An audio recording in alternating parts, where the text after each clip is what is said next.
The Thunder have taken the NBA by storm. For the first time, the NBA champion resides in Oklahoma City. The storybook season is complete. All right, with the NBA season wrapping up now, Oklahoma City Thunder have made history, bro. It's the first ring in NBA, in their franchise, let me get that right. The first ring in Oklahoma City's Thunder franchise history. And shout out to the Pacers too, man, because that would have been their first ring as well. They overcome a lot of odds. This whole entire playoffs, man, being an underdog and everything they dealt with. So, Nelson, man, the finals wrapping up, man. What are your thoughts about how the finals went? Well, first and foremost, it was a great finals, man. It was a really good finals. And one thing I want to get into, I guess first, I really, really hated the disrespect that this finals got just because of the small market teams and stuff like that. The Indiana Pacers, the Oklahoma City Thunder. I get it. The small markets, whatever. This is my thing. Number one, it lets me know y'all don't watch basketball for basketball. Y'all watching for names and for stars or whatever. Maybe you want to be up on pop culture and stuff like that, if you would. And I understand that, I guess. But a basketball fan would understand, like, the Pacers and the Thunder in the finals, these two teams, it's going to be good basketball. Two fast-paced teams with a lot of bench depth, good coaching, great stars, and Halliburton and SGA, and then great co-stars with them, and Pascal Siakam, Jalen Williams, all that good stuff. Miles Turner, Chet Holmgren. Mm-hmm. It was anybody who knows basketball, who paid attention, or has been watching the whole playoffs, really knew that they were going to be good. This is going to be good basketball in this series. Yep. But so many people disrespected it. Like, nobody wants to see the Pacers in the finals. The Pacers and the Thunder. Who wants to see that? Who wants to see this?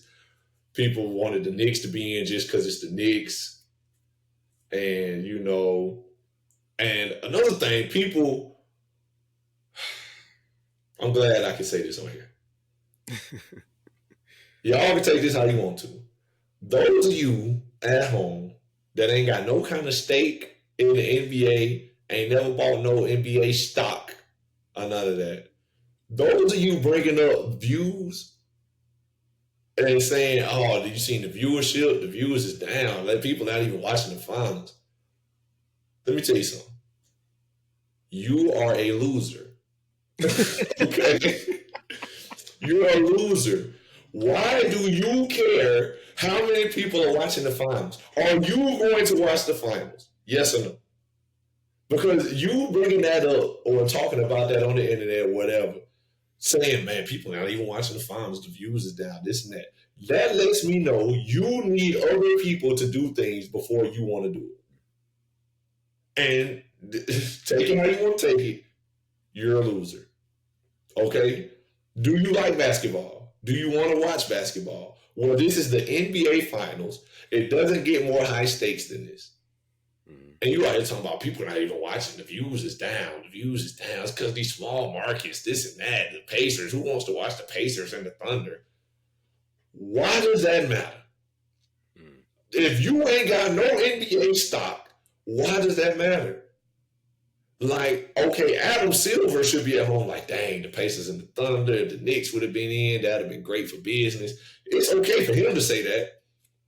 But for you at home that work at 7-Eleven and just watch basketball here and there to be out here telling me or be on the internet talking about who wants to watch the Pacers and the Thunder. People that like basketball.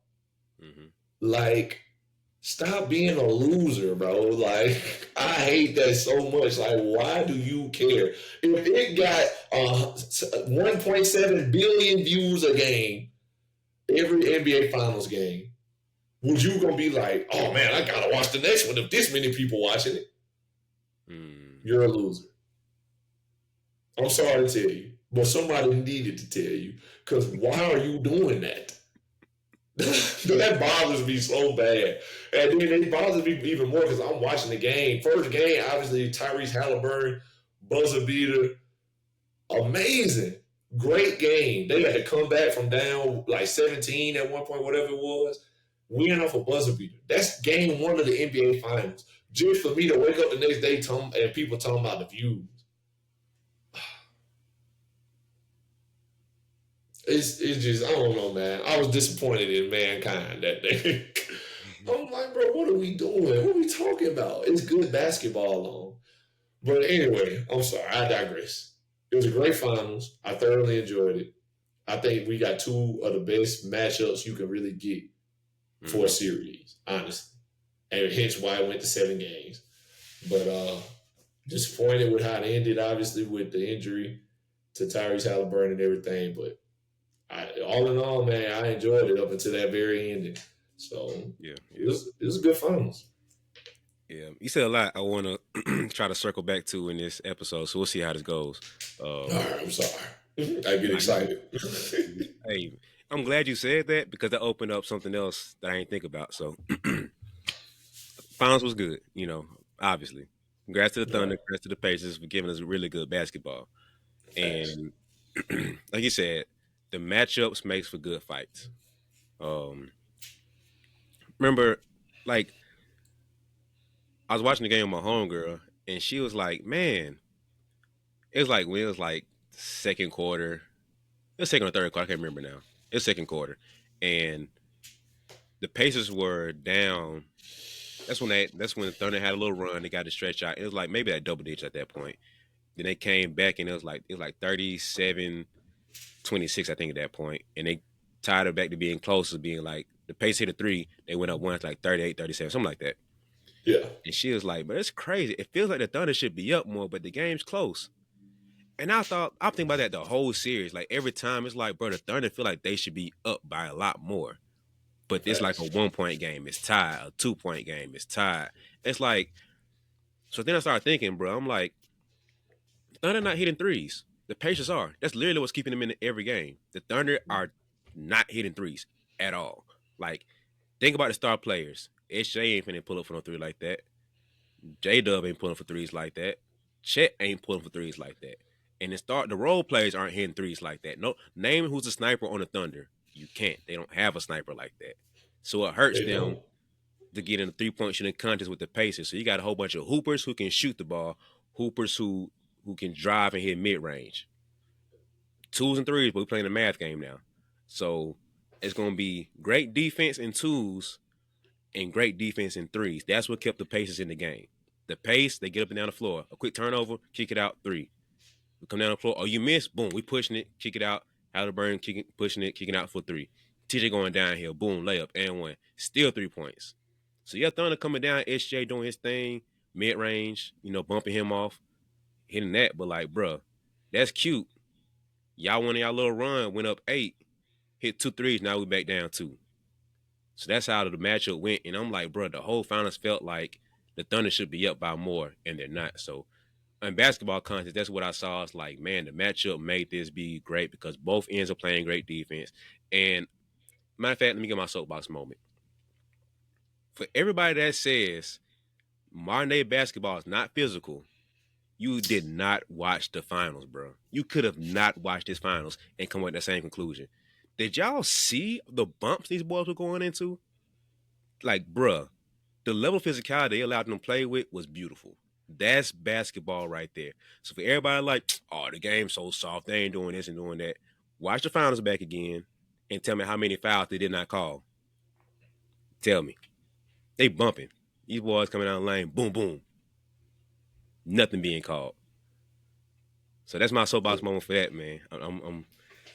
I got another moment we're gonna get into, but yeah, the matchup was beautiful, man. That's good basketball to watch. Like SJ wasn't doing all the foul bait and stuff that people like to complain about, which is a whole nother conversation.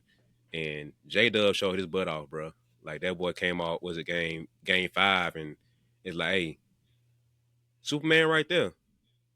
I ain't even Batman. I'm cool with being a sidekick, but like we following him, but give me my credit too, because I'm right here with him too.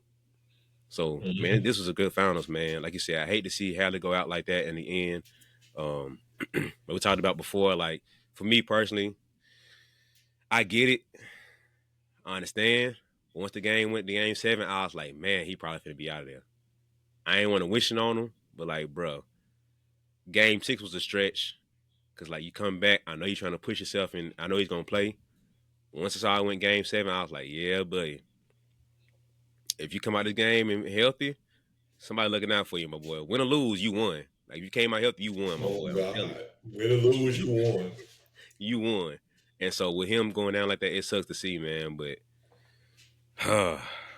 we'll see what the Pacers can do for next season, man. I hope they don't pull like no offense, but I don't pull like the Bucks and be like, oh, we got enough to run it back next year, because need to revamp that, my boy. Like we got to know if we can run it back and missing one little piece. No, bro. Like you're probably missing like 3 more pieces, and then you good. But maybe same thing for the Thunder. I think they still missing like 2 more good shooters that can really stretch the floor for them, and just help them out on that end. Like for the most part, bro. Like your first,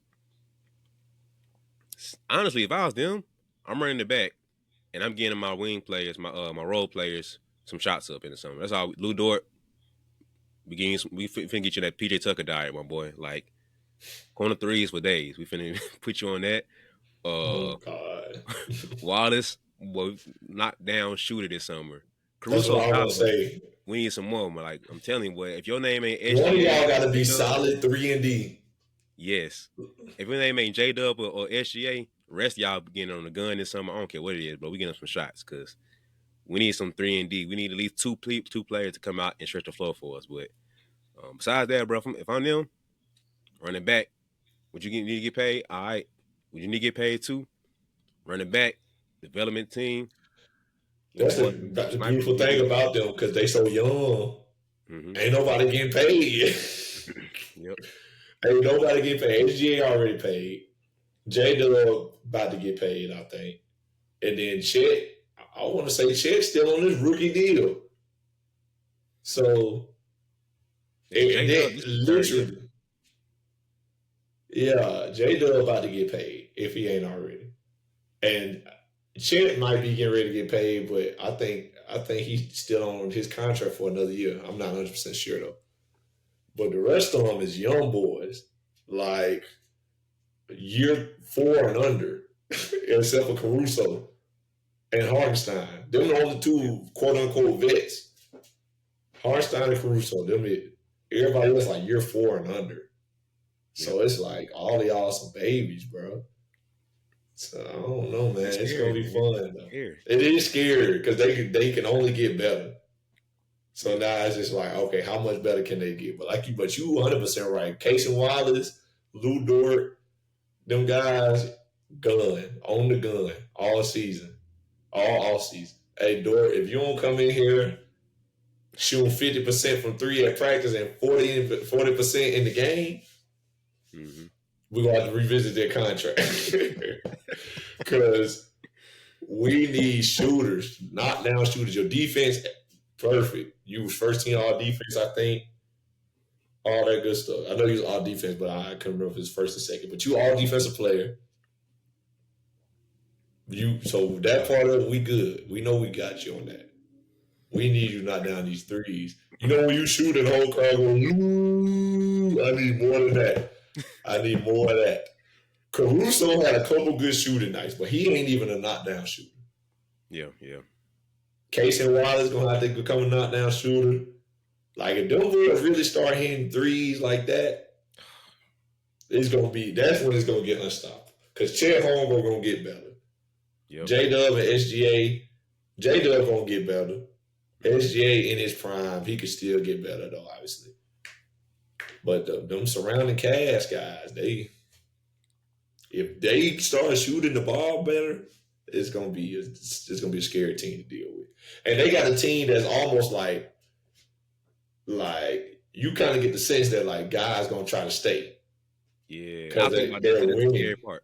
Yeah, like when you come in the league winning, and they didn't want to change. Like bro, when I tell you so many of them guys, it's like not even in year 4 or 5 yet. It's like rookie year, year 2, year 3. So many of them guys is in that year of their career. And they're already a championship team. So, and then last year they were number 1 in the West again. They just didn't get to the finals. But winning so early, it can go one or two ways. They can either say, man, I'm gonna try to stay here and keep winning, build a legacy or build something, or they can say, man, I already won championship. It's time to get paid. Then the only two ways that guys usually look at it is like, oh, it's time to get paid. I already got a ring. I don't care where I go. Send me to Washington for the bag. I don't need nothing else. Like, that's how it goes sometimes, though. Guys be like, man, I done won. But then you got guys that's like, man, we can stay here and keep winning. Whatever, they might take a little less money. So that's what, if you the rest of the league, that's what you don't want. You don't want them guys to be like, man, we just won championship. We still hooping. We still rolling. We never won the West. I'm going to go ahead and sign an extension. I ain't going to test free agent water, see how much I get. That's what you don't want. Because now it's like, oh, y'all got a team with chemistry and y'all got a little bit of playoff experience now, and y'all staying together. That's dangerous, boy. That's dangerous. Yeah, man, it's nasty, bro. Because like you said, the Thunder's so young, man. Like I try to pull up the roster, so you got SGA. This is year 6 for him. Lou Dort, this is year 5. J-Dub, year 2. Casey Wallace, year 1. Hartenstein, year 6. Caruso, year 7. Who else? Chet Holmgren, first for real, second year. This ain't right. It is? That's crazy. Rookie deal? Yeah, that boy is a baby. He did first year. Yeah, he missed his whole first year with injury. A lot of them guys just now old enough to drink. You've been seeing videos with them and popping the champagne. Yeah. They just now old enough to drink. They ain't never popping no bottle of champagne. Dang. That boy got some sparkling water, my boy. That boy popping some little bubbly. You know, real popping some apple cider. Man, that's funny. But yeah, man, it's gonna be nasty for a couple years, man. Cause like I think honestly, the key piece to keep an eye on is Chet Holmgren, just because like him and Lou Dort are probably the ones I'd be most concerned about if I was the Thunder, because Chet, usually what happens is like either 1, 2, or 3 ends up being unhappy, and they not necessarily unhappy, but they want to seek for more. Right. And we see SGA, he's good. I'm the guy why I want to leave. J-Dub, we see I'm Pippen. He said he's always talking like, bro, I know my role on the team. I'm good. We don't know what Chet's saying. He might say, I could be like J-Dub and be the second guy. I could be like SGA and be the number 1 guy. We don't know exactly how he feels. Do I think he feels like that? No, but we don't know. All know for sure.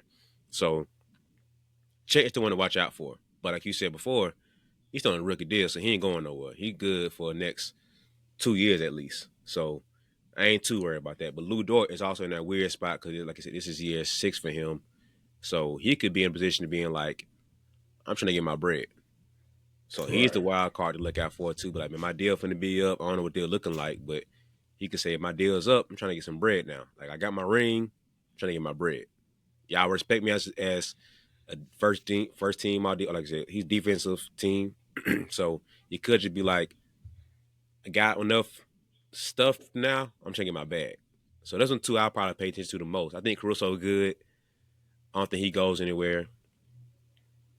I think Hartenstein good.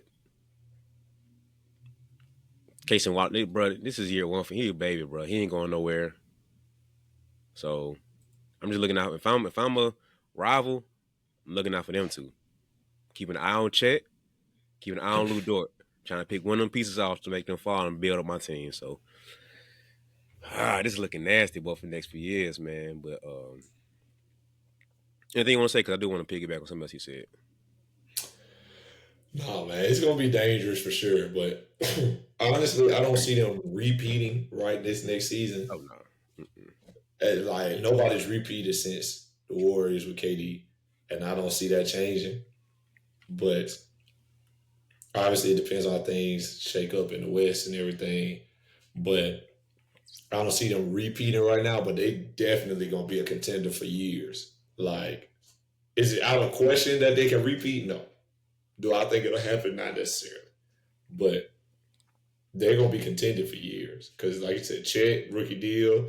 A lot of their key pieces, rookie deals. Caruso straight right now is really SGA and J Dub. And then like can they maintain Lou and whenever his contract is up? You know what I mean? And then once them young guys start getting out of their deals, shoot, they probably trade them. So Sam Presti, the masterful GM he is, he'll figure it out though. But man, they're gonna be dangerous for years. So we're gonna see what they end up doing and how the West shake out in the off season and stuff. The East is kind of wide open. We'll get into that another time. But we're gonna see, man. I'm excited for them though, because of what they've already accomplished and what they still have. It's gonna be cool to kind of see how they maintain.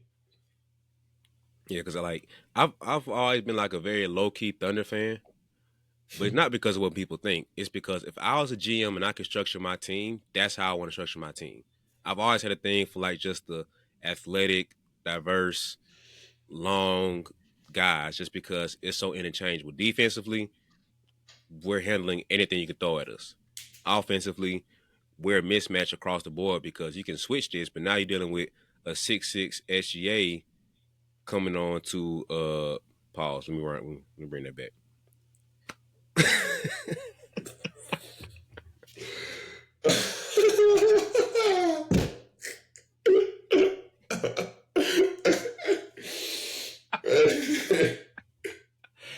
Oh boy. Pause. Coming on to pause. Pause. Boy had to stop himself. Hey, reel that one back in, my boy. I ain't got time for that one.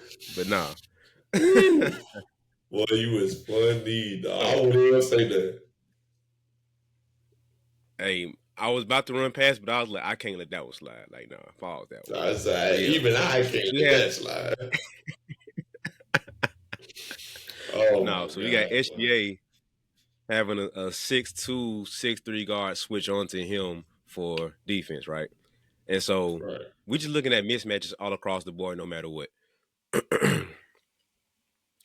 And so when we're looking at that, man, it's just a total mismatch and just a problem offensively and defensively. So it's just tough for teams to deal with that. And when you have the continuity they have, it's tough to match up with. Like that's the part you can't really factor in too much because you don't know how guys gonna mesh in jail. So that's why I've always been like a low key Thunder fan. Like going back to when Sam Presti first got the team because he's been building it. Like look at Westbrook, he's 6'4", 6'5", some say he's like 6'6", guard. Then you had Jeremy Lamb, Oladipo.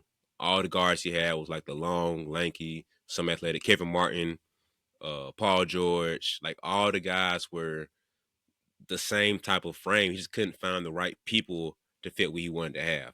So now he finally got to that point where it's like, okay, I got my KD. I thought I went KD, Paul George. Now I got Chet. I found that piece. Okay, who's the wing piece I need? I thought James Harden was it. I thought Paul George, Oladipo was going to be it. J-Dub. Okay, cool. My point man. Okay, we got Russ. Russ 2.0. Nope. Okay, switch that out. Let's get SGA, mix him in with some CP, learn from him. Okay, now we got SJ fully. He finally got the team together to work that made it come to life for him to be the thoughtful strategic plan that he's been having. So that's a team I've always low key loved, man. But I'm happy that they got it, man. Because like I said, I've been a low key Thunder fan for a while now, so it's just fun to see them do it. And the way they do it, bro, it's just so unique, man. So shout out to them. But I'm gonna go back to what you were saying about the quote unquote basketball fans. I thought about this in terms of WNBA first, and I think we have to be more aware of different basketball fans that are out there. So you have the top tier. I don't say like tier because that sounds somewhat elitist, but like the people who genuinely like basketball. Period. Like I don't care if it's NBA, Olympics, if it's some little kids playing outside. I like watching basketball. Like the basketball period, I like watching that. Jamal Crawford, KD's, Kyrie, they just love basketball. They love hooping. Then you have people, I think football has this down. They like, I don't watch college, I watch pro. I don't watch pro, I watch college. I watch either one, I like watching high school. They know what they like and they stand on it. Basketball is the same thing. Because then people say, man, WNBA is whack. Okay, cool. You don't like women's basketball. Fine. You like NBA, say that. You like NBA, you don't like other stuff. Because now I know how to talk to you. When you give me your opinions about the WNBA and college ball, I can't take it the same because you ain't watching. I can tell you're not watching. You just don't, you don't like because they can't hoop. They can't hoop. Did you see what happened? You ain't watching the same game I watch. So I think we have to let people categorize themselves and say, okay, I like NBA, or I just like guys. You like NBA, college, and high school. You like watching guys who you like athletic, that side of athleticism. Cool. No issue. You like watching women's game. I just like watching W. You like watching pro, so it's NBA and WNBA. Cool. You like watching college, period. So it's both men's and women's. Whatever your category is, be that. Because folks be like, I'm a basketball fan, but I can't watch the WNBA. You're not a true basketball fan, then, man. Like, bro, I've had so many times where I watched a middle school game, and it's just absolutely terrible. Then I can watch it, bro. But most times it's not like that. So people gotta like be.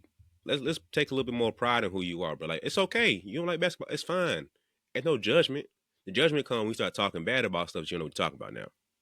So all the people like, oh man, in the NBA ratings are down. Yeah, because everybody's not true basketball fans. Now, you said maybe think about it like this way. Now, within basketball, you have the average fan who's here for the stars and the names. Then the true fans are here to watch true basketball. So then they're not, oh, the Pacers and Thunder. Oh man, I gotta watch this because Haley versus SJ, I gotta watch that. I'm gonna see which style for the match out here. So the hoop fans who truly just nerd out about watching good basketball, it was great finals for us. It was fun to watch. Only time I stopped watching was like 20-point blowouts. So that's the only time I probably stopped watching the games. But like the rest of it was good to watch, man. But I think we gotta be like, nah, you ain't a true basketball fan. You like the NBA. You ain't a true fan, you just like watching college. And that's fine. Ain't no shade about it. Ain't no getting your feelings about it. It just is what it is.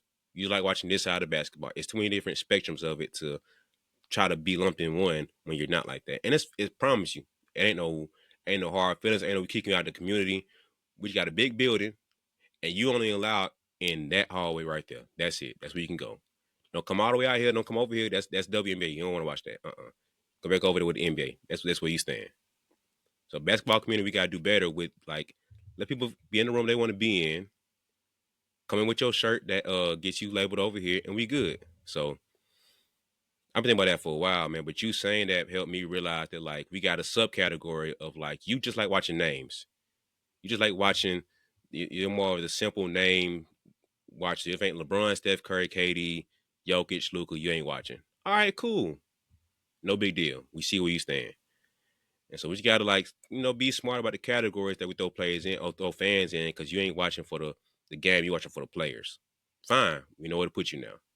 So that's my little soapbox moment, man. I just been annoyed seeing all these folks talking about the game. And it's like, bro, you don't watch basketball then.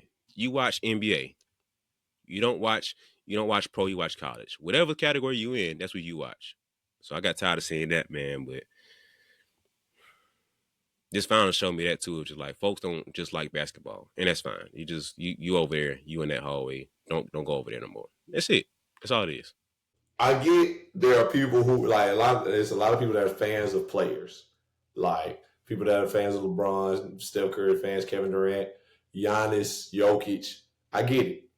And then your favorite player not playing in the finals, you don't watch the finals. I know there are people like that. That's cool.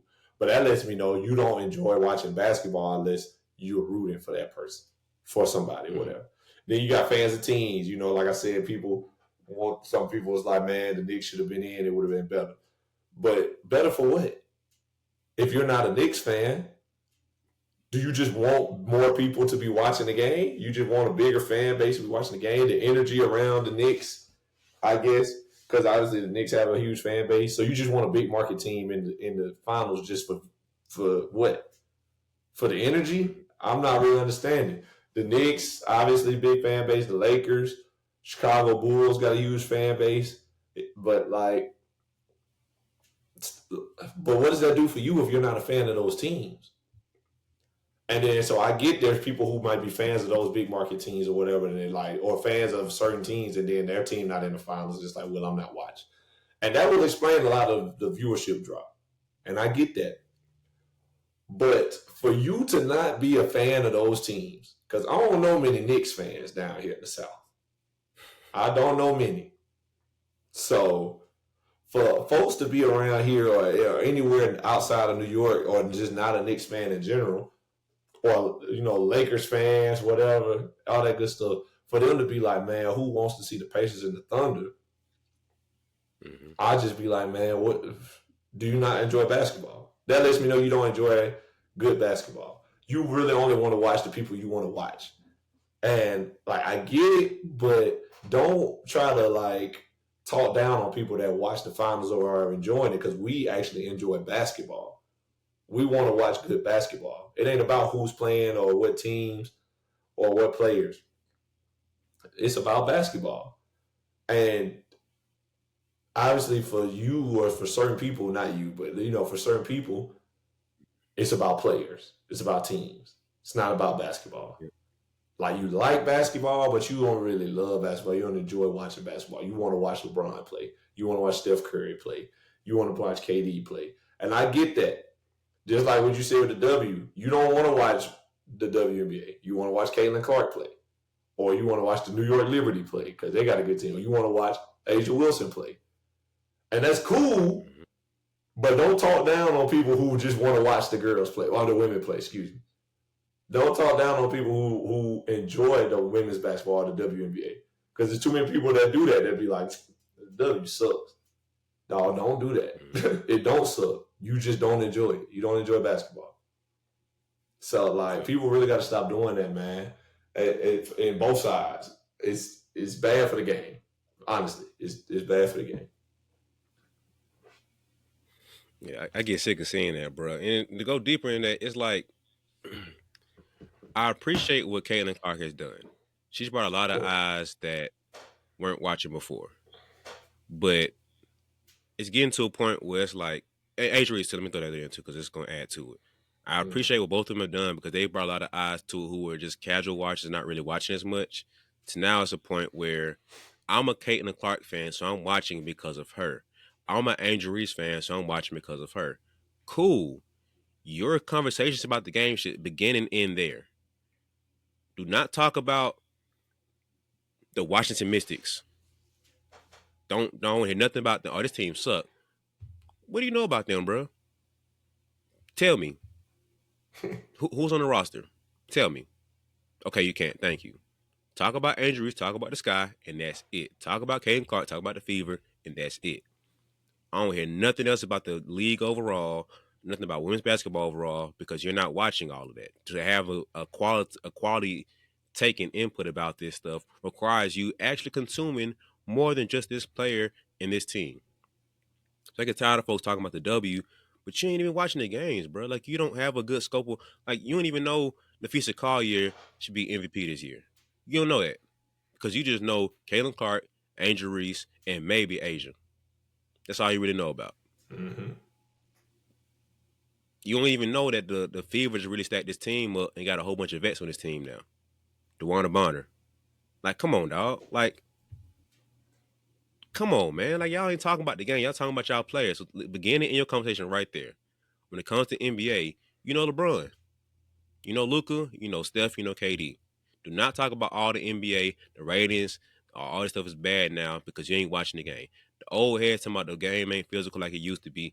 You did not watch this finals, bro. You couldn't have. So all this talk going on for people who ain't watching the game, bro. Y'all know why I stay quiet a lot? Because I don't know a whole bunch. I know what I know. I talk about basketball. I talk about mindset stuff. I talk trash because I do that with my homies. But outside of that, I'm not talking politics. I ain't talking about too deep about technology. I ain't talking to you about food because I don't do none of that stuff, bro. I talk about very limited things because that's what I can talk about.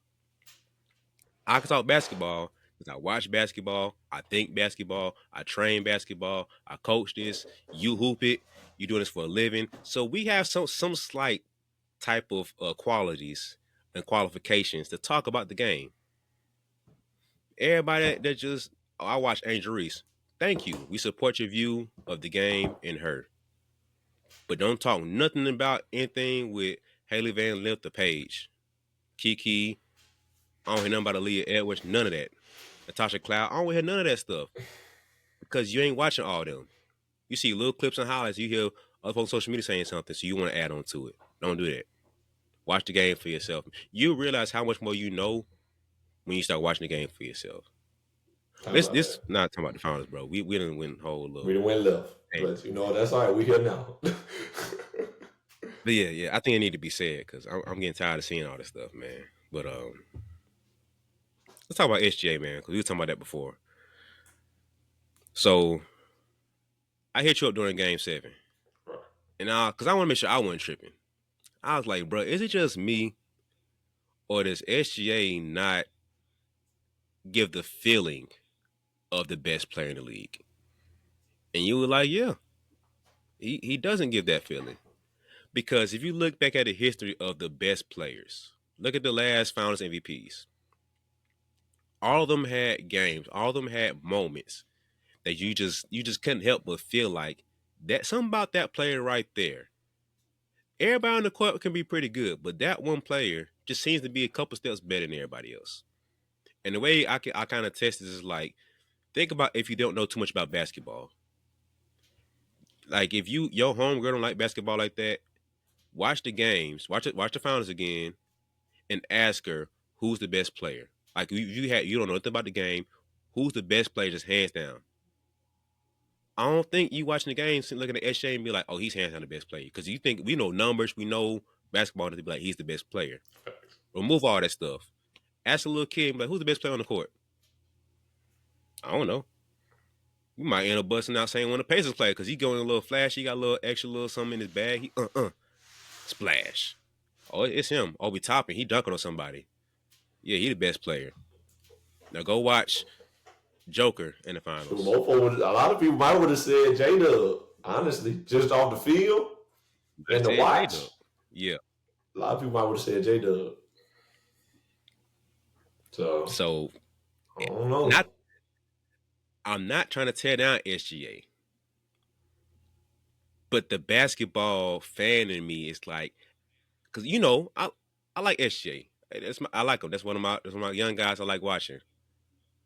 But something about his game just don't scream dominant to me, man. He just don't have the moments where it's just like, you know what? The Pacers hit too many threes. We slipping right now. Mark, sit down on the bench. I got you. Just give me the ball. I'll take care of this. I didn't see that from him. So that's what people try to crown him being the best player in the game. I'm like, I can't get that crown up right now, man. So not trying to tear him down, but just being a basketball fan and seeing a game like this, I'm like, he missing a little something, man. But what do you think, man? Because I ain't trying to hate on my boy, but it's just like he just missing that next little takeover factor. No, I get it, man. 100%. I felt the same way when you said it. I think he just got a little too much James Harden-esque to him. If that makes sense. He's so chill. Like, you never saw the thing with James Harden. Obviously, he had his struggles in the playoffs or whatever. And that was obviously big. But the thing with James, we get a little dark in here. Everything. We still good. All right, we lit up. The thing about James Harden was obviously he had his playoff struggles. But the biggest thing people always say about James, he always seemed like he just coasting. Like he just chilling. Mm-hmm. Like he never took his game to another notch when it really came down to it. He had big games, obviously scoring wise. He was unguardable in his little stretch of, leading the league scoring, got his MVP and everything. But the thing about it though, he get in the playoffs and the games get tight, and we never really felt like he would take over the game. As great a scorer as he was. But what makes it hard for guys like him and SGA is how much they rely on getting foul calls sometimes. And they're really good at baiting the fouls and getting people to foul them and stuff. And, a lot of people slander SGA by being a free throw merchant or foul merchant, whatever they call them. And I don't like that. I have to be honest. I don't like that y'all do that. I don't have a problem with the way SGA plays. I think that's part of the game. You got to be solid on D. You got to knock off pump fakes. Do refs give him a lot of calls? Yes. But every great scorer gets a lot of calls 9 times out of 10. Mm-hmm. Like, especially guards. He's already skinny. He gets a lot of calls. That's just what it is. And y'all get mad at him for that. I don't. Jalen Brunson do it all the time. I don't see y'all slandering him. You know what I mean? Dwayne Wade was really good at baiting people into fouls. That was part of his game. Yep. Yeah, that's part of his game. So I don't hate that. I play basketball. I don't hate that. I had a teammate that was a lot like that. He was really good at drawing foul calls. That was part of his game, and it would get him a lot of points. And I'm not mad. But when you play that way, and then you get into playoffs, and the game, like we said, gets a lot more physical. They'll swallow their whistles, don't want to affect the game as much with calls and stuff. Now all of a sudden you taking a part of your game that you've been using to your advantage, and you turn it down a little bit. Now you go from an A plus with the free throws. Now you might get you a B plus or A minus, which is still good. But from our best player, from our superstar, our MVP, we want that A plus. You know what I mean? It's one of them things. So it's just some of them days. Sometimes you don't feel like he's taking over the game, especially from free throws. If you scoring a lot of your points off free throws, like he gonna make 10 free throws a game, and then you end up with 30. So that means you still made a good amount of shots. But when you making so many free throws in a row, people don't feel like you scoring a whole lot. That's just the vibe of the game, and it's just part of basketball. I've seen guys have 20 points and made 12 free throws. You don't feel like he had 20. You just like, man, he played a good game. Then you look at the scoreboard like, man, he had 20 points. Oh, he shot 12 free throws. Yeah. It happens a lot. So you just don't feel like he did that. Now, if SGA would have had a game where he went crazy, had a 40 ball like J-Dub did, we would have recognized it. But he didn't. J-Dub had the 40 ball. SGA had that consistent 30, 33, 31, 27, 30. Like, he was going to always hover around that 30 ball. But the thing about him, though, that I want to give him his credit, make sure I say this too, he never had that James Harden fall off in the playoffs. James Harden always had like that fall off, like I said, he struggles in the playoffs. He didn't have that. He stayed consistent. So obviously it wasn't as bad as what Harden would go through sometimes. But I think that's all it is. You just don't get the feeling that he's hooping or that he's taking over. Even though he's consistent, but you always feel like your MVP or your best player is supposed to go up a notch, not just remain consistent. But, I mean, evidently he didn't have to. They had such a great team. Yeah, I don't know if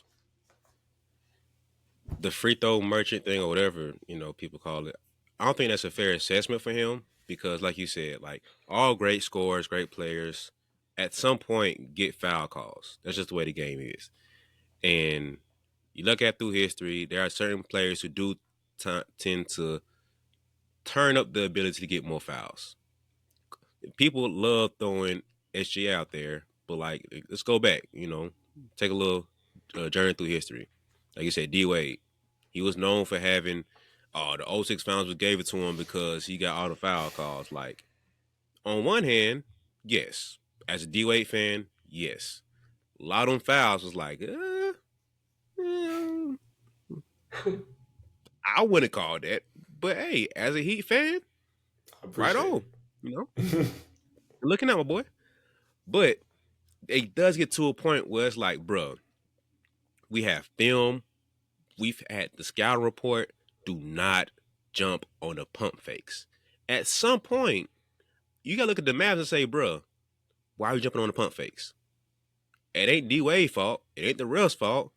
It's the Mavs' fault. They keep jumping. Speaking of pump fakes, Kobe. Everybody knows he gets to the spot, he gets stuck, Pump fake, pump fake, pump fake, pump fake, pump fake. Oh, you fell for it. Jump, foul call. Whose fault is that? It ain't Kobe's fault. It ain't the ref's fault. It's Rajah Bell's fault for jumping. It's Bruce Bowen's fault for jumping. It's nobody else's fault. But all of a sudden, SGA reaching for fouls. Come on, dog.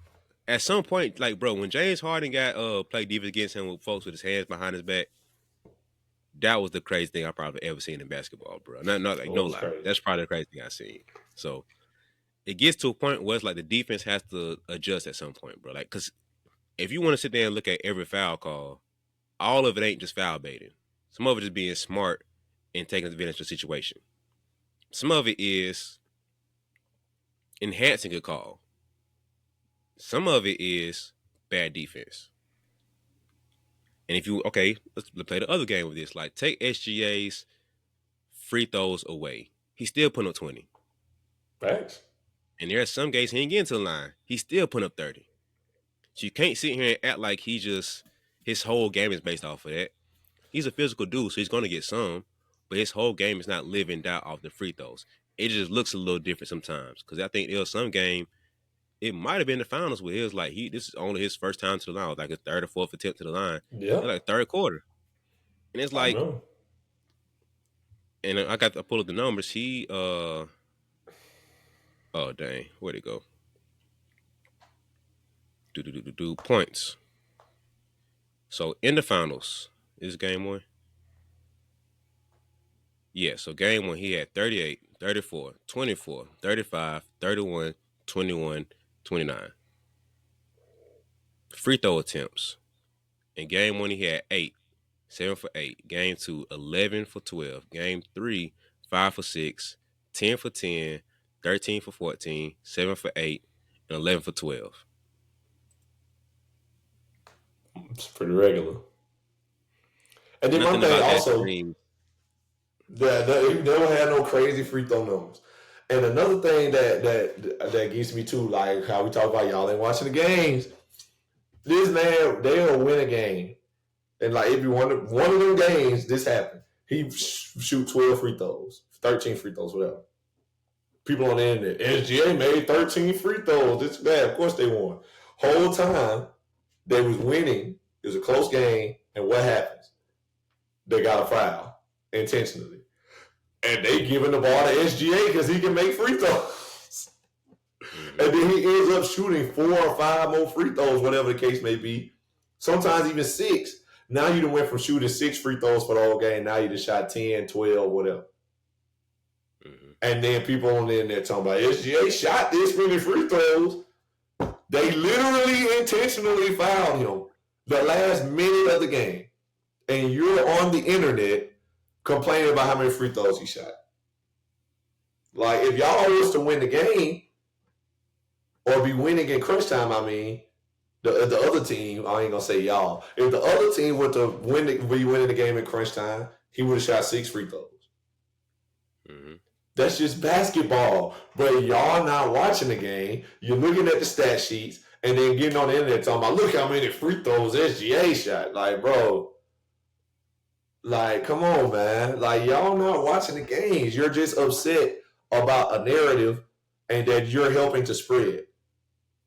Yeah. It's terrible, man. So many people do that. And I'm like, bro, that's why I say I'm not mad at his game. Because, bro, let me tell you something. I done had to try to draw some fouls. I don't care. I wish somebody would be like, man, you a free throw merchant. I'm like, what? This is basketball. If somebody was to say that to me before this whole SGA stuff, if somebody would just come out of nowhere and be like, bro, you are a whole free throw merchant. I'd be like, what? Do I want to get to the free throw line? Is that what you're saying? Because yes, I am that, whatever it is. Like, come on, bro, get up out of here. I'm trying to go to the free throw line if I can help it, especially if I don't think I'm gonna make the shot. If I can bait you, why is the pump fake even in basketball? To get you off balance, to go by you, or maybe you'll jump into me and I'll get the foul. That's the whole purpose. And then now you got, I get it, people be hooking the arm and stuff like that on the drive, drawing fouls and stuff. I get it. And I done played defense on these guys, and I don't like that neither. But it's part of the game. We all got little loopholes in the game, bro. That's how you win. It's not cheating. It's not against the rules. Is it lame? Kind of. When you against it, it's kind of lame. Like, I get it. It's kind of lame. I done had people hook my arm on the drive so they get the foul. It's lame. But at the end of the day, it's like, all right, well, I know you're going to do that. Now I'm guarding you like this, whole chest. Now you can't do that. But that's on the defense. It's like, all right, bro, fool me once. Some guys gonna get foul calls. That's just part of the deal. That's basketball. The smaller guy gonna get the foul call 9 times out of 10. That's just what it is. That's basketball. Same way in the NFL, the wide receiver gonna get the penalty in favor of him as opposed to the defense 9 times out of 10. The offense got the advantage. That's the game. All right, that's just what it is. So y'all need to stop this. Stop this notion that he is somehow cheating the system and baiting these fouls. We literally saw James Harden average 36 points a game, leading the league in free throw attempts. It's like, come on, man. It's basketball. It's just what happens. Yeah, there's too many non-hoopers in the chat. That's what it is, bro. There's too many folks that either never played the game or don't understand the game enough to just get like the tendencies and patterns of that. Just the simple fact of like, if you're a better scorer or a better player, you're gonna get more calls. Especially if you got the ball in your hand. Like, bro, I'm if you look at touches, if I'm the best player, logically, I'm gonna get the best player the ball the most. If you're the point guard, you're going to get the ball the most. My second best player, my best shooter, all these things going to come down to being a better player, the better whatever. My position requires me to get the ball more. So therefore, let's take it on the other end of it. Westbrook turnovers are crazy. Do you see how many times he touches the ball the game? Does he play wild and out of control? Yes. But guess who else gets a lot of turnovers? LeBron James. Nobody call him playing wild and crazy out of control. But guess what? He got the ball in his hands 3/4 of the game. Luka Doncic, guess how many turnovers he has? A lot. So that's where people like Chris Paul come in. It's like, bruh, how is your turnover so low? Because people like that are scientific with like not getting turnovers, bro. If it does, some of his stuff is just like intentional to where it still makes sense. So it ain't really a turnover. It's a benefit for him down the road. So it's like, that's what he's the point guard for real. But like people don't know the game and think it through to be like, well, turnovers are going to be high because his use rate is high. Free throw attempts are going to be high because he's a physical player and he has the ball in his hands and he's the best player on the floor. So it's like things are going to add up for him to get more of this stuff. So like I don't get where the whole merchant part comes in. And like you said, the hook thing, don't love it, but guess what? I'm gonna suck up. I'm gonna just put up with it. It sucks, but like I'm gonna put up with it. Part of the game. Until Adam Silver says we're banning that, like the little leg kick part, you can't do that no more. So guess what? That is lame. Don't do that no more. And they stopped. And you know that's funny because they could really say that and people will accept it. Like rule changes like that, Adam Silver could be like, yeah, we as the league have put to a vote. We've decided that this is lame and it's out of the game. It don't got to be no safety hazard. Now, there's some stuff that's out of the game because it's a safety hazard. But there's some stuff like that leg kick on threes where people be like, folks kicking their leg out and it's an unnatural shooter motion. It's going to start being an offensive foul. Yep. They basically could have came out and be like, hey, kick your leg out on a three to draw the foul. That's lame. We ain't doing it no more. That's really what it was. It ain't no safety hazard. It's like, hey, I don't want to see that no more. That's lame. Yep. It's out. Like, it's a lot of stuff like that, man. And that's one of them. It's lame, bro. Okay, I get it, but that's part of the game. It's lame that on defense, people will hold your arm down to the ground. It's a foul, but the ref can't always see it. It's a little dirty stuff like that. That the defenders can use. I mean, obviously you can do that on offense too, I guess, but still. Like, it's lame. But people get away with it every game, every time. Like, that's just what it is, man. So, y'all just got to let it go, man. Let that go, bro. He's a great player. He's a great scorer. He led the league in scoring. He's going to get foul calls. He got the ball in his hand. He's attacked. And he's not even a shooter. He's not a great shooter. His game is getting to the mid-range and getting to the rack consistently. He's got a very old-school game, but it works for him. So him attacking the rim as much as he does, he's going to get foul calls. He's not Steph Curry. Like, he's getting into the paint, getting to the mid-range. He knows how to use his body. He has great body control, like snaking around people and stuff like that, and finishing. You're going to get foul calls, bro. He the MVP now. He's going to get foul calls. That's part of the game. It is what it is.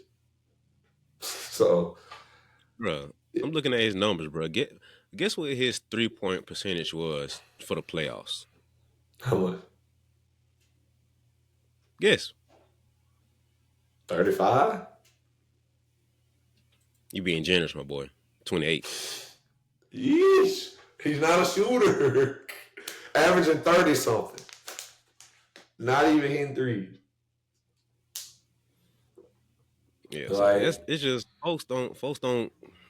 It's just so many different things to pull from. It's just like folks don't know the game, man, and we got too many folks who don't know the game, thinking they know the game, talking the most. It's crazy, bro. Like folks try to clown me when we post stuff on TikTok and whatever, and be like, "Shut up, young. You know what you're talking about." I'm like, bro, did you watch the full episode to see what I was talking about? Do you know me to say I? But that's why I don't get mad about it, because there's so much content to go into it to where it's like you sound stupid. But then throughout, back and forth throughout the comments, it's like, okay, I get where you're coming from now. I ain't saying stuff to be crazy, bro. Like, I be having some thought process, man. Do everything I say be right? No, I'm not saying that. But don't call me crazy because I have a wild take. Let's go follow the breadcrumbs of where it came from. So, folks, the more you realize people don't watch the game, the less upset you can be. It's like you just watch the game. We didn't even talk about the same thing at this point. Like, you talking about what you heard and I talking about what I know. That's what it is. And brother, let me tell you something. Not to get off on a tangent, but my father, I spent the weekend with my dad this past weekend, and we watched Game 7 at his house. My father is a prime example of this. Because he an old head, he a Jordan guy, you know how that goes. And he like, even when I ain't at his house, any phone call we have, if basketball get brought up, Lord have mercy, I'm going to hear the exact same sentences. I promise you. And I call my father every, at least once or twice a week.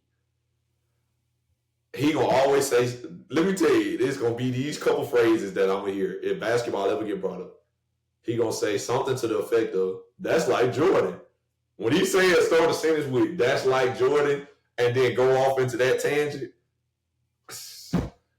I hate it, but I'll be ready to put the phone down and walk away. I can come back 10 minutes later, he'll still be talking.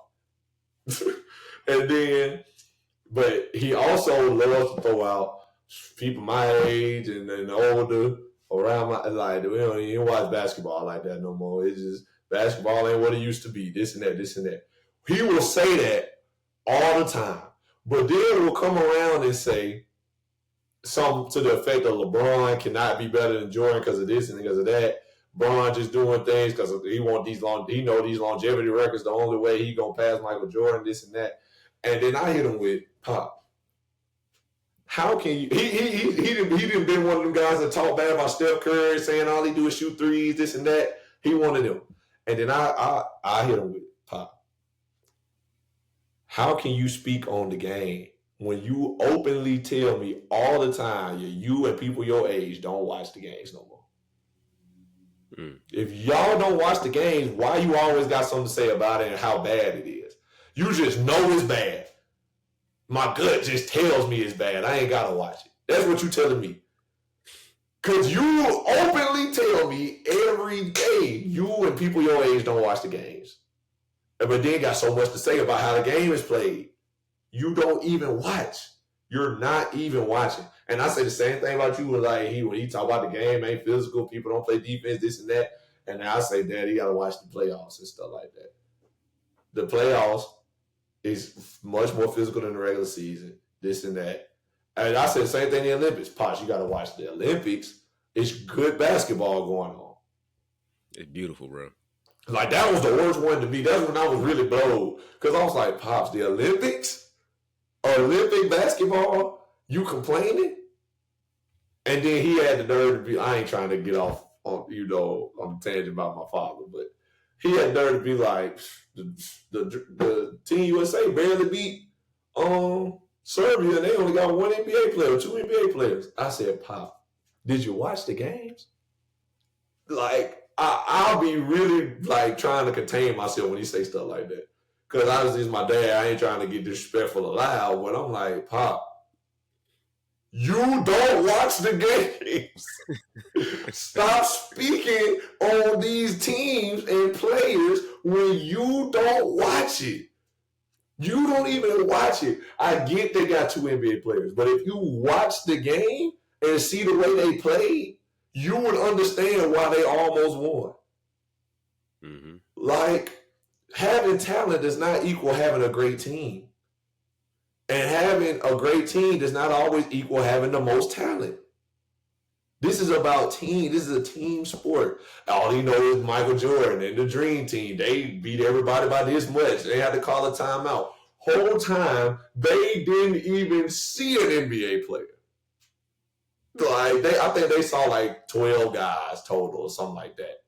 Something, I forgot, like 6. It was some kind of crazy low number that was actually an NBA player. Whole time, Canada, whole team, almost NBA players. Yep. And I'm just like, Pop, you got to stop comparing everything to the 90s and the 80s. Like, you got to stop doing that. Because you are comparing a whole different product. You comparing Google to MySpace. Like, you comparing iPhones to a BlackBerry. And I'm not just trying to say, like, because right now it's just way, way better that I'm saying that. I'm saying you're comparing it to what you had in that time, and you don't want nothing different. So stop saying that, oh, well, the games is this, or they ain't that, they don't do this. You don't even watch it. That'd be like if somebody had a BlackBerry right now and said, why would I want an iPhone? iPhone don't even have no keyboard on it. What? What? That's really how they sound. Why would I trade in my flip phone for some kind of iPhone? I can't even close it when I want to hang up on somebody. So you just want to be able to close the phone. That's what you're saying? You just want people to knock people out the air. That's what you want. And if it ain't that, then it ain't defense. That's what you're saying. Well, the game just used to be physical. They used to play defense. So like, okay, Pop, just say you want that. Just say you want what you had when you was in your prime. All right? That's what I want you to say from now on. I want you to say, I want everybody to play how Michael Jordan and them played when I was watching basketball. I don't watch basketball no more because they don't play like the guys I used to like playing. All them guys I used to like playing, they didn't retire. I'm done. Just say that. But that made me think about something too. It's like, yes, the defense was quote unquote better than. Let's say that's what the case is. Right. What about the game is good now? Give me something. That's what I want to say. Like, do you have anything good to say about the game right now? Because it's impossible for the game to have grown this much and have no good come from it. Like, have you seen 3-point shooting you can get out of these games sometimes? Oh, because they ain't playing no defense. Well, let's do this. Give me a role player that is not Steve Kerr from the Bulls. Give me like that era. I think Ron Harper might have been on that team too. Give me a non-Steve Kerr and non-Ron Harper 3-point shooter from those Bulls teams, like 96, 7, 8, right? I'll line you up, since we're going to talk about the Thunder, line me up Lou Dort, Caruso, and Wallace.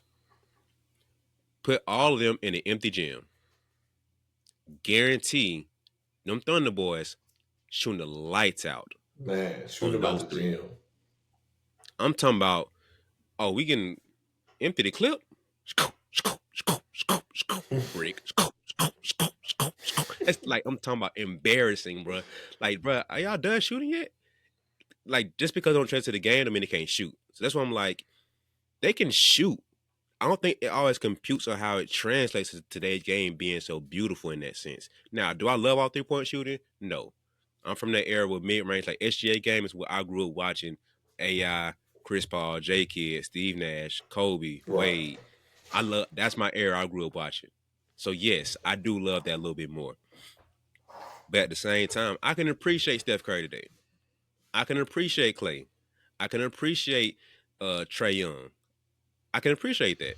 It's dope to see this at the same time too. So we can have great defense from the 80s and 90s and also appreciate the great scoring and the skill that we have now. Name somebody can do what James Harden does. Steph, KD. Name them. It's Jokic, Luca. We got a long list. Joel Embiid. We got a long list. Come on now. Name them. I'm talking about just offensive bags. It's crazy what we got right now. So that's why I just feel like people, yes, because they ain't playing defense, but like, come on now, like, there's some skill level behind this too. Like, is it just bad defense to offense that good too? So that's why I just feel like folks got to give me some level of love and appreciation for what's happening now too. Because like James Harden is a beast, like KD, Kyrie, these boys are beasts on the court too. It's hard. I hate the whole thing. Put them in back in the day and they're demolished. Like, okay, yes, we know that. Like, let's not do that. But like, just appreciate what we have now because there's some beautiful stuff in this era too. But old heads just try to shut that down quick. Like, oh, they ain't playing defense. They just soft. They weak. The game ain't the same. Michael Jordan, Magic Johnson, Larry Bird. All right, bro, we done. Man, I tried to explain this to him also this weekend. I said, Pop, you gotta realize back then what Michael Jordan and them had was literally the most ideal situation to be in. You drafted the best player in the league, which happens very rarely. You drafted the best player in the league in Michael Jordan. At the third pick, I might add. He turned into the best player in the league. Cool. Happens. You got lucky, got Mike. Great. That's just what happened. Then you take him and you go get some pieces around him, draft Scottie Pippen. Scottie Pippen develops into Mike's right-hand man, ends up becoming one of the best defenders in the league, all that good stuff. You literally had an organization build a championship contender. You didn't have to do nothing crazy. And, you got the most ideal situation. And then I said, what's the difference between the NBA then and the NBA now? There's so many more good players. Like, is there people better than Mike and Magic and Bird? All right, yeah, no, I get it. But from top to bottom in the league, obviously there's more teams now also. But from top to bottom in the league, there are so many more good players. Scottie Pippen admitted this on live television before. There are so many more good players. No team, like, who were the superstars in the 90s? Not all stars. Who were the superstars? I did this to him too. Who were the superstars in the 90s? Mike and Pitt could be considered both superstars because after Mike retired, Pitt was almost MVP. So we can say Mike and Pitt was both superstars. Now let's go down. Think about the 90s. What other teams had superstars? The Knicks had Ewing. John Starks, not a superstar. Not giving it to him. Reggie Miller, you want to say he's a superstar? Cool. I'm not giving it to nobody else, though, on that team. Who else? Hakeem Olajuwon, superstar. Kenny the Jet Smith, not giving it to him. Sorry. Who else? Bird, Magic, on their way out, already old, not counting them. In the 90s. Isaiah Thomas, old, on his way out. Thomas and Dumars won 2 championships. You can call them both superstars you want to. Cool. Old, on their way out. Who else? Let's think about it. Like, who in them 90s? David Robinson, superstar. Didn't get Tim Duncan until late 90s. What'd you say, bro? Barkley, superstar. Dan Marjorie, not giving it to him. You had But and I said that Malone and Stockton were the only other team with two superstars, and Mike and Pip beat them. So that was it. That was it. Like, I love, like, Pop, don't get me wrong, I'm not trying to take away from what Mike and Pip did. But today, if you ain't got two superstars, you ain't got no championship contender. You ain't got one. You ain't thinking about a championship if you ain't got two superstars nowadays. Like, let's think about the last couple champions. Like, these last few years, people just now being able to do that. SGA the only superstar on his team. You could say Hadley was the only superstar on his team. They got J-Dub, they got Siakam, who are also all-stars. You wouldn't call them superstars, though. Jokic don't have another superstar. Giannis did not have another superstar. So that's why you see a different team winning every year.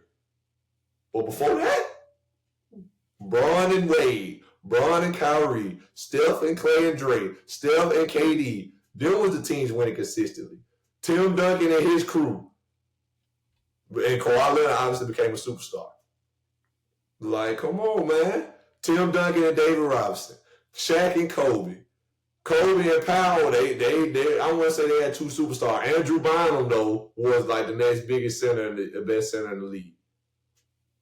Paul Pierce and KG. Ray Allen.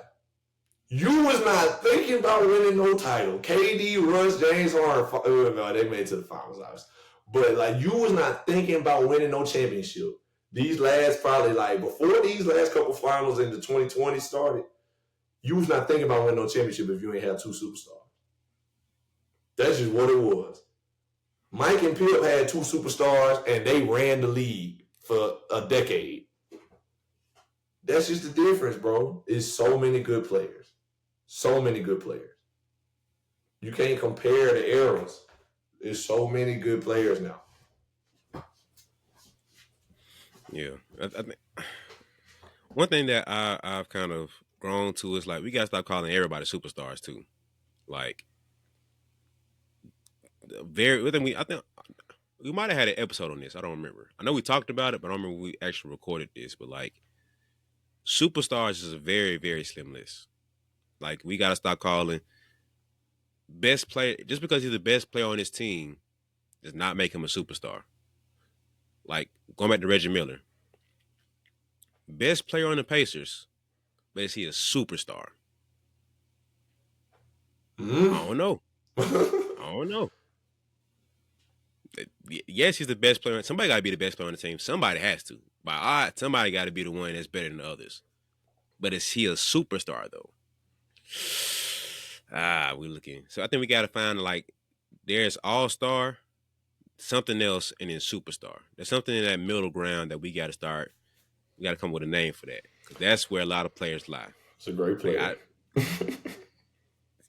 Besides great, I want to, like, a specific term for them, because it's like all-stars, like, no shot to little Isaiah Thomas. He was like a 2-3 time all-star, right? Right. And he had a superstar season. He's not a superstar player. Two different things. So for him, he probably could have snuck into being great player. But I ain't calling him a superstar.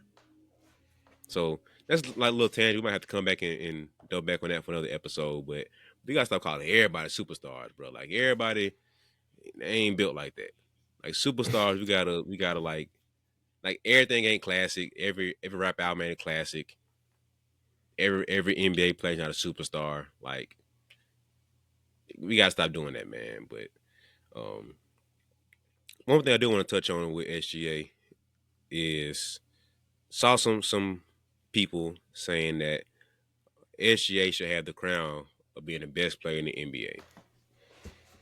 And I can't tell you how strongly I disagree with that. Top 3, maybe.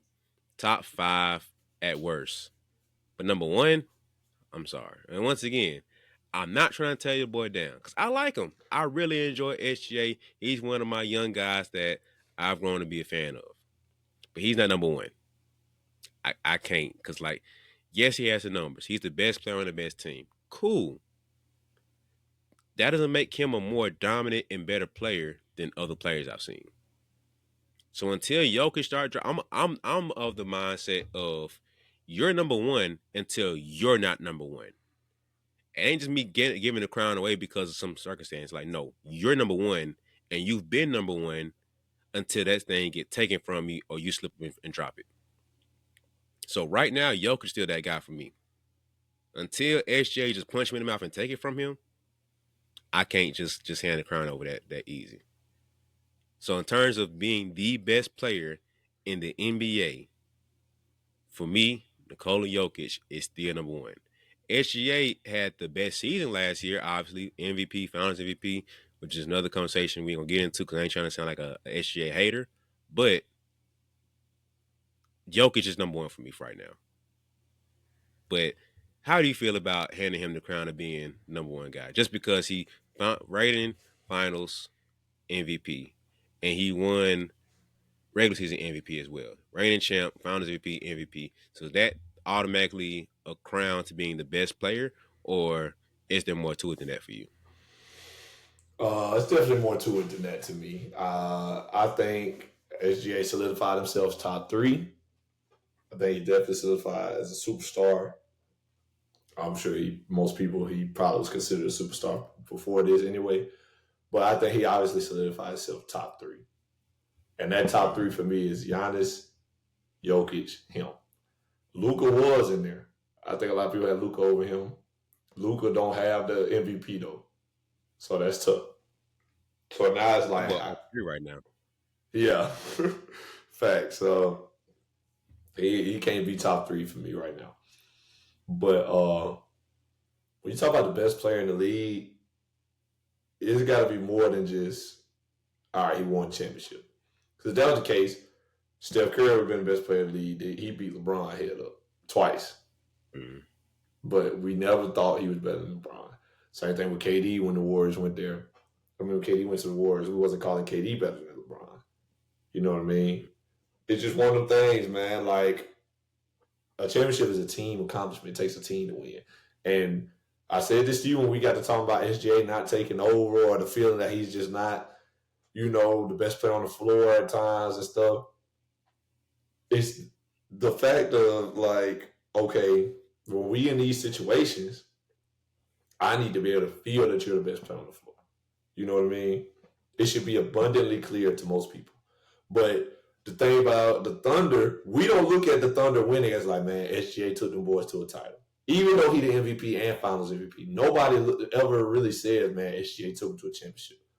We mostly talk about how great their team is and how great their defense is.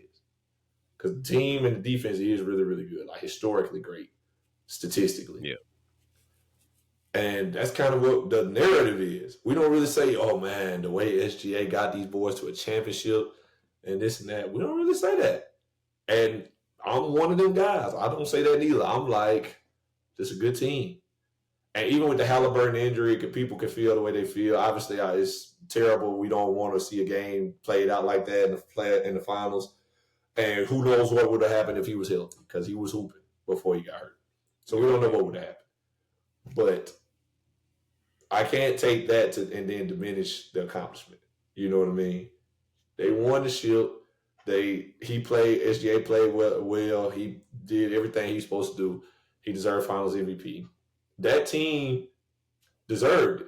The same thing for like the Lakers bubble championship. When people get to talk about the bubble championship, don't count. Well, before the bubble even happened, before COVID even hit and shut the league down, the Lakers was number one in the league, not in the West. Had the best record in the league, and had a great team. Still had Bron and AD. Had Dwight Howard, JaVale McGee, Danny Green, all these great players. You know what I mean? We all know. But people don't want to consider them champions because they team didn't win. And then OKC wins and Halliburton get hurt. People want to act like, oh, well, do this ring even count? The whole ring away. Yeah, they want to throw the whole ring away. Whole time, brother, this team won 68 games this season. 68. You know what I mean? They only lost 14. If the math is math, then they lost 14 games out of 82. So, come on, man. The ring counts. Injuries are part of the game. That's just what happens. So I don't like the slander of SGA or the Thunder because of what happened in the game. They deserve this ring just as much as anybody else that ever won a championship because this is basketball. Who was they supposed to say? Oh, Halliburton got hurt. Call it. It's a tie. No, they played the game out. They won, and they made it to the finals playing this way. So let's not do that. You know what I mean? But yeah, I would never consider. I ain't gonna say never. I think it'll take one more really, really good season out of SGA for me to consider him better than Jokic or Giannis. Yeah, it would have to take one more at least. Because I think that's the thing too with them is that first we've seen multiple seasons of them doing this, and it's like multiple moments of being like, "Oh, Giannis is the best player right now in the game. Giannis is the best player in the league right now. Jokic is the best player in this game. Jokic is the best player." Like we had multiple moments where it's like, this dude, like I don't like when him and Embiid went head to head. Right. When we got done, we were like, man. First off, all the NBA players respect all y'all. But it's like for a moment, it was like NBA players, Joel Embiid, and then Jokic. It's like it was a big gap between NBA players and Embiid, and Jokic was like, "Cool, I'm here every time." And LeBron, like, "Hey, Kawhi Leonard, respect. Rest of y'all boys, respect. But I'm king. I'm the best player. KD, hey, what y'all doing out there is cool, but I'm Kevin. You know who I am. Kevin Durant. You know who I am. 40 ball, 50 ball. Like this is it's just what he does. He has moments where it's like, I'm that guy. I'm him. Name the SGA moment we were like, he's him. He doesn't have that for us, man. And that's where I was sorry to cut you off. But that's what like Giannis with the 50-point closeout game against the Suns, Jokic with the triple doubles, 30-point triple doubles, all that good stuff. He don't have, like you said, he just don't have that defining like, oh man, he's arrived type feeling. You know what I mean? We don't really get that from him. Yeah, and it hurts him, man, because I think it was Steph. I keep going back to Steph with this because people all try to down Steph and be like, oh, he doesn't play as great. Like the same thing with Harden. It's like, oh, he doesn't play as great. But like you look at his numbers, it's like he's still putting up 20s. Is it as sexy? Are we getting the sexy Steph Curry shots like we used to? No. But think about this too. When's the last time we played a clutch game? I'm talking about before. This was like, when they're on the run, it was like, oh, he don't deserve it. It's like, bro, he's still putting up 20s. He ain't putting up the deep bomb like he used to, and the shimmy and all that stuff, but like, he's still getting buckets. It just ain't as sexy as we used to seeing it being. He dropping 30 and he hit 7 threes in the game. Well, he in the same type of shots right now. So that's where the Steph not came in. It's like, oh, he don't deserve it because it ain't looking like him. Well, excuse me for not being as great as I always am. Well, Steph, you want to be a superstar, right? You got to turn it up some. He's like, all right, bet. 22 came. Y'all getting the Steph Curry show. I'm cooking. I'm getting y'all Chef Curry. I'm night. I'm coming with revenge. And guess what? Without a shadow of a doubt, that boy is finals MVP. Mm-hmm. And so SJ needs them moments because, like, if we being real, if J-Dub had one more game, we put up 40 ball, we having a strong conversation about the finals MVP, a very strong one. Very strong. Because J-Dub took over game 5, and we knew that, like, the fact that we know that's a J-Dub game says something. But nobody says the game before that when SGA had 31, that's the SGA game. Did he play very well and did what we need to do? Yes. But it's like a great Thunder win. I think I told you this when we were texting about it. I was like, when they're going back and forth, the Pacers hit threes, or TJ McConnell going down the lane and just destroying OKC. What gets the Thunder back going is not SGA. It's not even J-Dub sometimes. It's the defense. They pull out some stop. It's Lou Dort making a great stop. a steal and you run out, or as Wallace making a great steal, making a great play, is Chet getting a block, controlling it and throwing it out. It's not SGA saying, relax, I got you. Stop the bleeding. We're finna go on our run now. The defense turns the OKC offense back up. It ain't SGA, it's the team. So that's where the moments come in. It's like, it's hard to call him the best player when you don't do best player things. Mm-hmm. The best player says, I'm going to figure this out. Offense or defense, I'm figuring it out. Y'all don't worry. We finna get this game. So that's where I can't put him number one. He has the talent to be there. He's building the resume to be there. But until he has the moments where it's just like, bruh, I'm him. I got you. My Superman cape on. I can't put him number one. So I know somebody will be like, man, he did it. Okay, cool. He has pieces of the resume. But the basketball culture code says I need that I'm him moments too. Because look at everybody we done. Curry didn't get the crown. Took over. He got the crown. That's proof right there. Everybody else got the crown. They got the eye test crown and the numbers crown. Mm-hmm. People try to act like I'm crazy. Name like James Harden. That's the reason why James Harden didn't come up like we needed him to. He didn't have James Harden moments. Steph Curry didn't give us Steph Curry moments. If he did, when we talking about Iggy, when we talking about KD gave us moments. He came down, pull up over, run. That's the I'm him moment we're looking for. Name that for SGA. Name that for Harden. Name that for Curry before 22. Thank you. You can't because it didn't happen. So it's just little stuff like that it's just like, bro, you got to think the game through in that sense. But that's where the basketball culture kicks in. It's like SJ didn't have that. So top three, I wouldn't be mad if somebody said top five. I used to have Luka there. I wouldn't be mad about that. But top three, I feel good about saying top three because he has that the next three to kind of boost him over Luka. So for me right now, it's still Jokic world, and we just living in it right now. And Giannis probably two, and then SGA. But yeah, for sure. Jokic on the historic tab, man. The numbers is men lie, women lie. Numbers don't. His numbers are just astronomical. And I say this to you all off the air, man. He's really like our generation's Wilt Chamberlain. Like, Wilt only got one ring. He just got the historical numbers and records.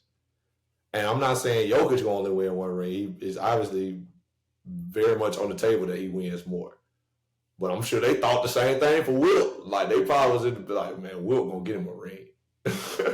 Yep. And then, like, he didn't win one until he went to Golden State, I think, because he started his career in Philly. But I know them people in Philly was probably like, man, we got Wilt Chamberlain, bro. The man scoring 55 No, points. he got that with the Lakers. Was it the Lakers? I thought it was with the Warriors. That could be true. I know he got that for sure with the Lakers because that's when he joined up with Wes. Yeah, Wes. Oh, yeah, you're right. But he did play for the Warriors, or am I tweaking? Am I making that up? No, you right. So what is this called? So it was the Philadelphia Warriors at that point. Oh, that's why I'm confused. So he played with them, and then they moved to San Fran. So he was still technically the Warriors at that time, but it's just weird. And then he went to, what is this? The actual Philly. So the 76ers. Okay. So he was the Philadelphia Warriors, then the San Fran Warriors, and he got traded again and went to the Philadelphia 76ers. And he finished out with the Lakers. It's crazy. But yeah, I know them folks in, the Philadelphia Warriors organization. I know they probably was like, man, we got Will, bro. We're going to win the championship eventually. He's scoring 40 points a game, dog. 44 points a game, 50 points a game, 25 rebounds a game. Like, we going to win a ring eventually. We got to put a couple more pieces around Wilt, and we going to get there. And they didn't. But like I said, that's what I'm saying. Like, they probably saying the same thing about Jokic, man. We going to win another ring. They got one. They already got one. The Denver Nuggets organization, for sure, is sitting around like, we going to get another one. We just got to put some pieces around Jokic, get him some more help. We're going to be straight. But he could really be our generation's Wilt Chamberlain. Because he's already like a top 15, top 20 player all time in most people's eyes. You got what, 3 MVPs, and then a championship, Finals MVP, probably like 4 or 5 NBA first teams. It's like, bro, he already up there. So, he could be our generation's Wilt Chamberlain with his stats and his records. That 20 years from now, people gonna look back like, bro, what? Y'all had a guy doing that, and we watching it. So we really in special company to be watching a guy who can do those things. And who knows, man? The league might be full of guys at the center position playing like Jokic in the future, but I don't think we'll be seeing no 60-point, 50-point triple doubles and stuff, 50-point, 20 rebound games and stuff like that from the center.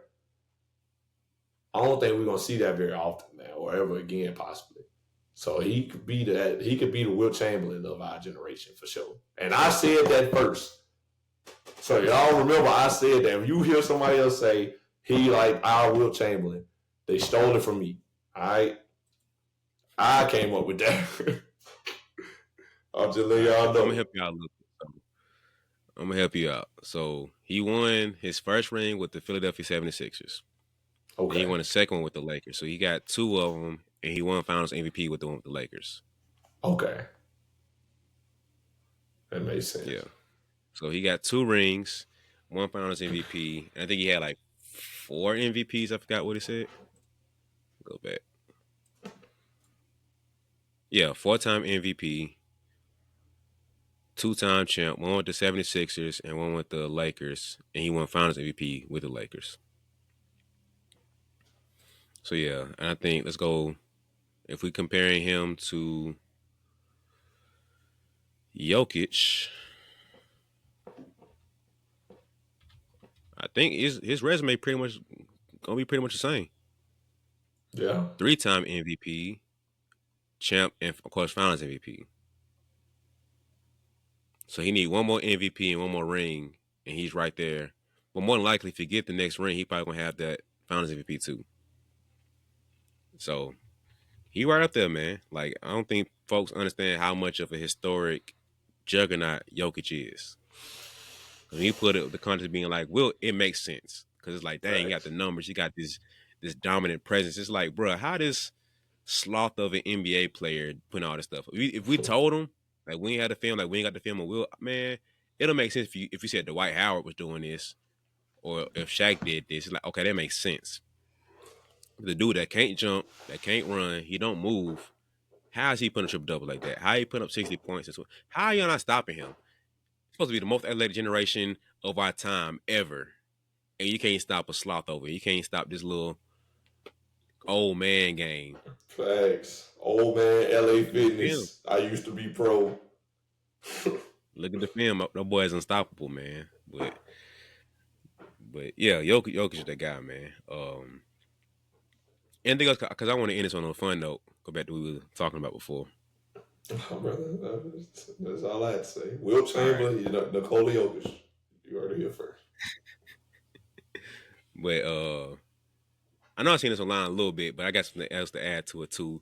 We had this before talking about how Alex Caruso is the Michael Jordan of TJ McConnell's, right? Yeah.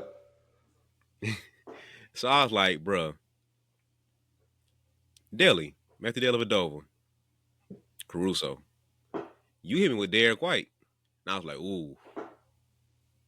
Derek White slipped out of that category. I don't know what he is in now, but he in the TJ McConnell Caruso category because that boy's talking about all-star status. Derek White is in the Drew Holidays now. Like, great role player guards, but they start. They don't come out the bench no more. So I got a name for I thought about today. Okay. All right. Austin Reeves. Austin Reeves start. Austin Reeves is their 3rd best player right now. You say Austin Reeves or Alex Caruso or Derek White? Alex Caruso first. Alex Reeves.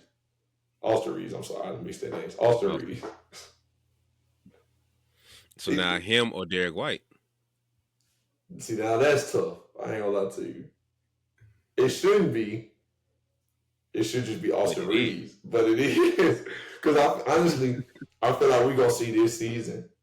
I might be wrong, obviously, but with JT being out for the year, more than likely, JB their first best player, Derek White gonna be that second option on offense. It really depends on what the moves the Celtics make, if they make any at all. So let's say the roster stays the same. Are you looking at Porzingis or White as the second option? I mean, I don't know. Like you said, it can go either way. Porzingis' availability hadn't been there the last couple of years since he's been a Celtic, also. But that's why I say White. You can count on that. Yeah, you can count on him to be there every game. Like he is being available. So honestly, I think Derek White probably gonna be their second leading scorer next season after JB. It could be Porzingis. It's very possible. But like I said, his availability, I don't know. But Derek White, the second guard now, like it was JB and JT obviously, and then Porzingis, Al Horford, Derek White, Drew Holiday. They just, get it how they live. But Derek White was getting a lot of threes and stuff because obviously the Celtics shoot a lot of threes in general anyway. Mm-hmm. And he was just living off that. Catch, shoot threes, or catch and rip through, drive, create. That was his game. Now it's like, bro, you a point guard. We ain't gonna just let JT and JB bring the ball up the court all the time no more. You was the point guard. So we gonna have to see what he can really do. But for right now, man, I'm gonna say Austin Reeves. Because he's the third best player for the Lakers. Averaged 20 points a game this season. I ain't gonna take that away from him, you know what I mean? Yeah. But we're gonna see what D White do. Yeah, I want to agree with you just because, like you said, he has the opportunity to show it. So, like you said, this season gonna really show between them two who's really that next little bump up from each other. Because JT more likely to be out the entire season. They're gonna lean on Derek White some, and Derek White is, I feel like he's the type of player who can either pull down, and I hate saying it because I'm a Drew fan, pull down to be a Drew Holiday, because Drew Holiday never really turned up to being like that type of guy. He's always kind of been like the third best player, fourth best player on the team, and he was like a glue guy. He comes in, give you 20-point game, go back to putting up 10. And it's not a consistent play in terms of being bad. It's more so just like, I got this game, so they're going to me. Versus somebody like Anthony Davis, well, we need you, and you just don't show up. Or like it's a lot of places like that. It's like, bro, we need 20 from you right now. LeBron hurt, bro. Like LeBron, he's 40. Come on, we need somebody else. Kyrie, oh, I got you. I waited for like low key. LeBron, you can sit out some more. Don't worry, I got you. You want to rest some more? I got you. Third quarter, let me get third quarter. I got you. I got you, big guy. Kobe, back when Shaq was there, man, forget him. I'm trying to get 30 tonight, bro. Let me cook. Anthony Davis, like, let's hope for the best, man. And so I think with D White, we're gonna see this gonna be the fork in the road moment. As he turn up and be like, okay, he can be that consistent third player that we can count on being really an all-star. If you thought about this, he got to be an all-star. And so he either pushes up to being that consistent all-star now and pushes into that Drew Holiday all-star talks, or being, like we said, I don't even know, just that next level player, or he pulls down to being that other Drew Holiday of like, he ain't really trying to go out here and dominate like that. He just playing his role, the glue guy, does a little bit of this, does a little bit of that. And Austin Reeves really be that next best player compared to him. So we'll see. It's gonna be an interesting season, man. But shout out to my Celtics, man. We gotta figure it out, man. They gonna still be straight. They gonna make the playoffs. They still super talented. Like without JT or without JB, and JT was healthy and JB was injured or whatever, they would still be just fine. Because you still got Drew Holiday, Derek White, one of your superstar players, and then Porzingis, Al Horford. You be all right.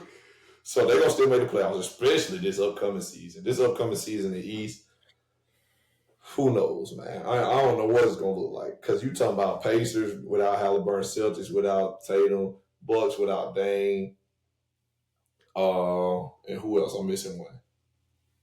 You don't know what Philly gonna look like because they just Don't know what Philly gonna look like. New York's still out there. If I'm a Knicks fan, I'm like, this is it. We've been cursed for 40 years. If we don't get one this year, and then they just fired their coach, so it's like, man, ain't no telling what they finna look like still, for real, for real. But the Knicks still out there. You don't know what Philly gonna look like. The Celtics, no Tatum, Bucks, no Dame. Who else? It's like it's looking spooky. You know what I mean? Atlanta. I don't know about the Hawks. Depend on what we looking like, because the only team I could say maybe, and this is legit just off of the success they had last year, but I still don't trust them, would be the Cavs. Oh yeah, Cavs gonna still be straight. This might be the Cavs year, honestly. But I just saw them talking about trading DG. I've been seeing that too. I don't know who they trading them for though. Like, who do you want for them?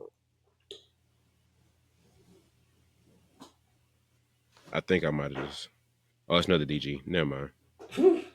It's Gafford. Oh, never mind. Yeah. I know I'm tripping.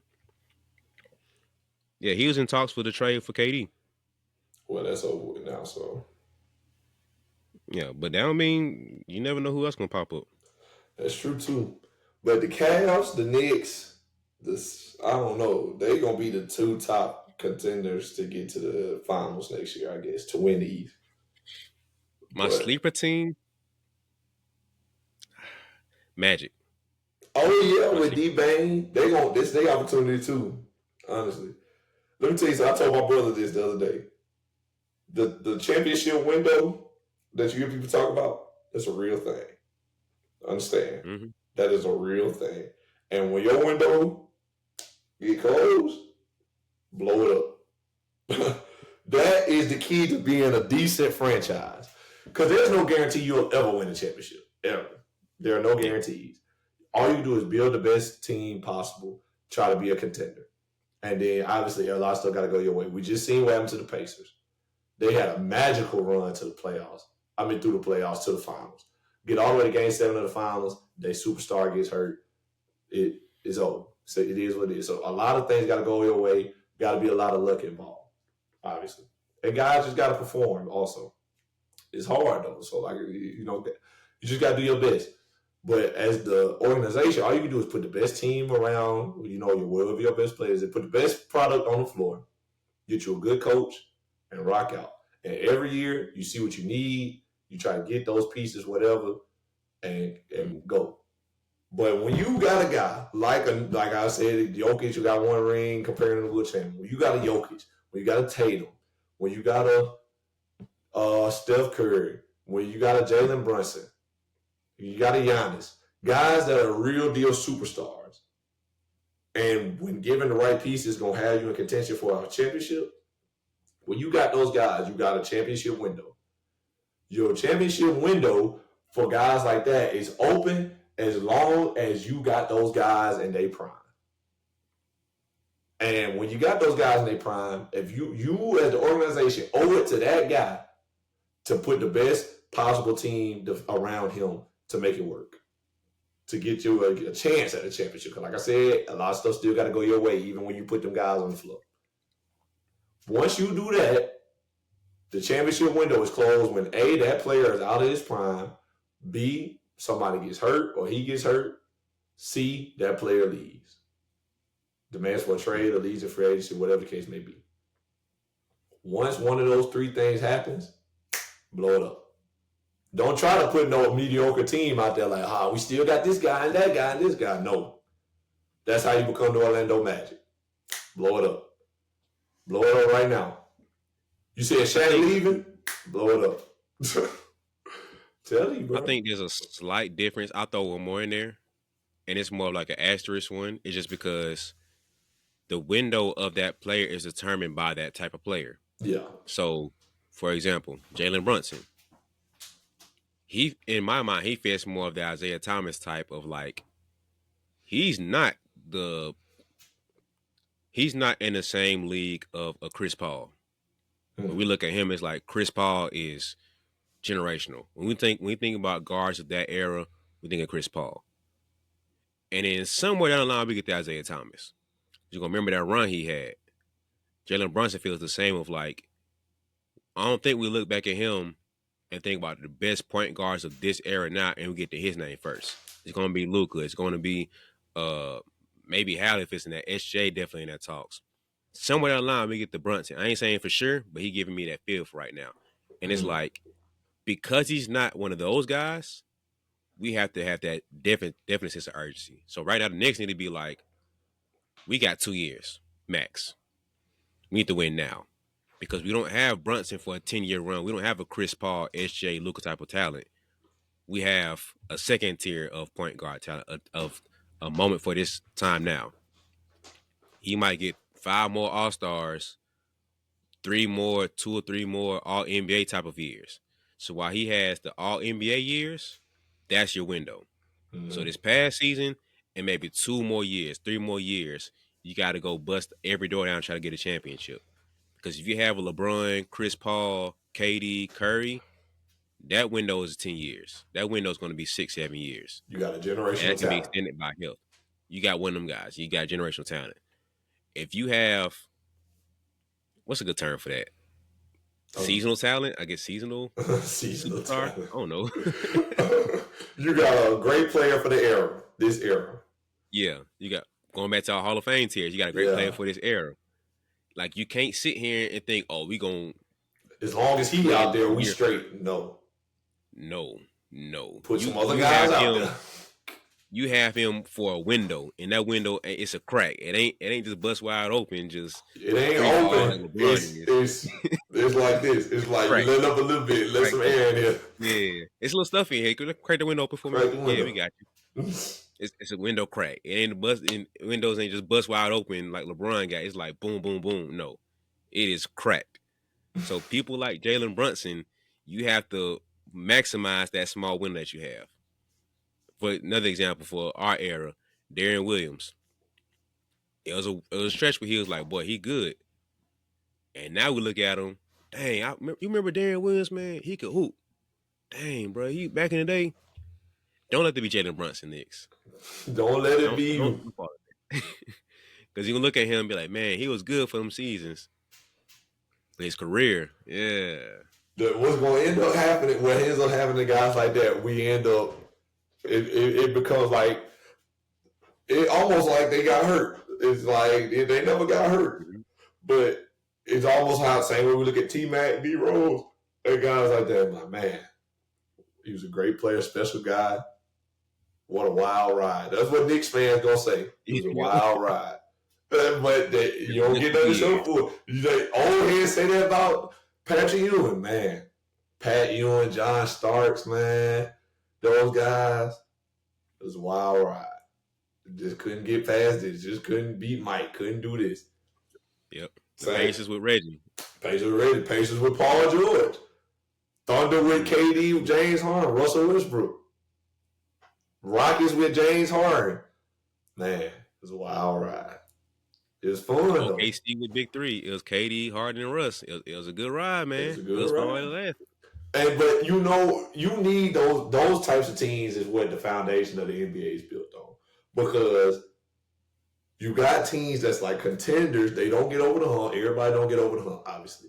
But it'd be teams like that for a team like OKC, a team like the Pacers this season, that Phoenix Suns team that made it to the finals. Those teams, those organizations have never won a championship. So for those organizations, those seasons mean the world to them. It ain't like the Lakers and the Celtics and those guys, which is, they expect championships. Lakers, Celtics, Heat, those teams that really expect to be making it to the finals and competing for championships and getting rings and stuff like that, which is cool. I'm not saying there's nothing wrong with that.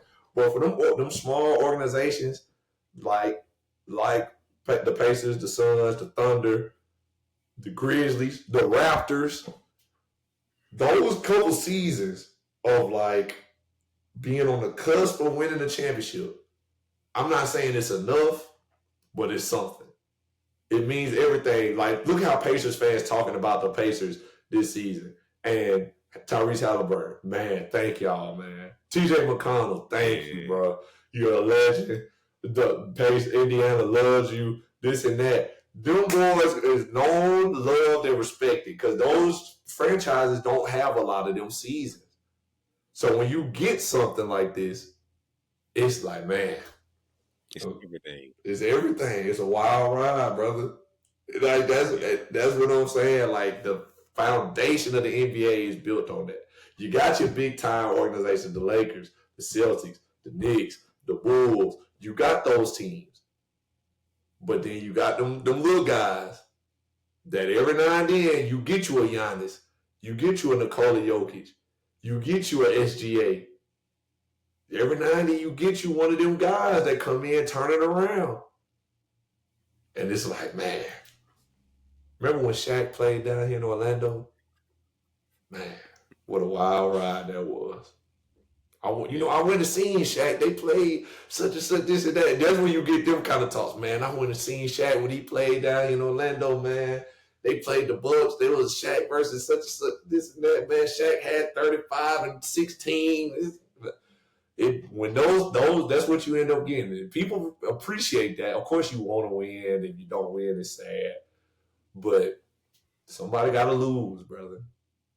Somebody got to lose. So when that window get closed, ask the Pacers, ask the Thunder. When that window closed, you be like, whew. It was a wild ride. Because when KD left and went to the Warriors, and it was just Russ, and Thunder's fan was like, bro, we still got Russ.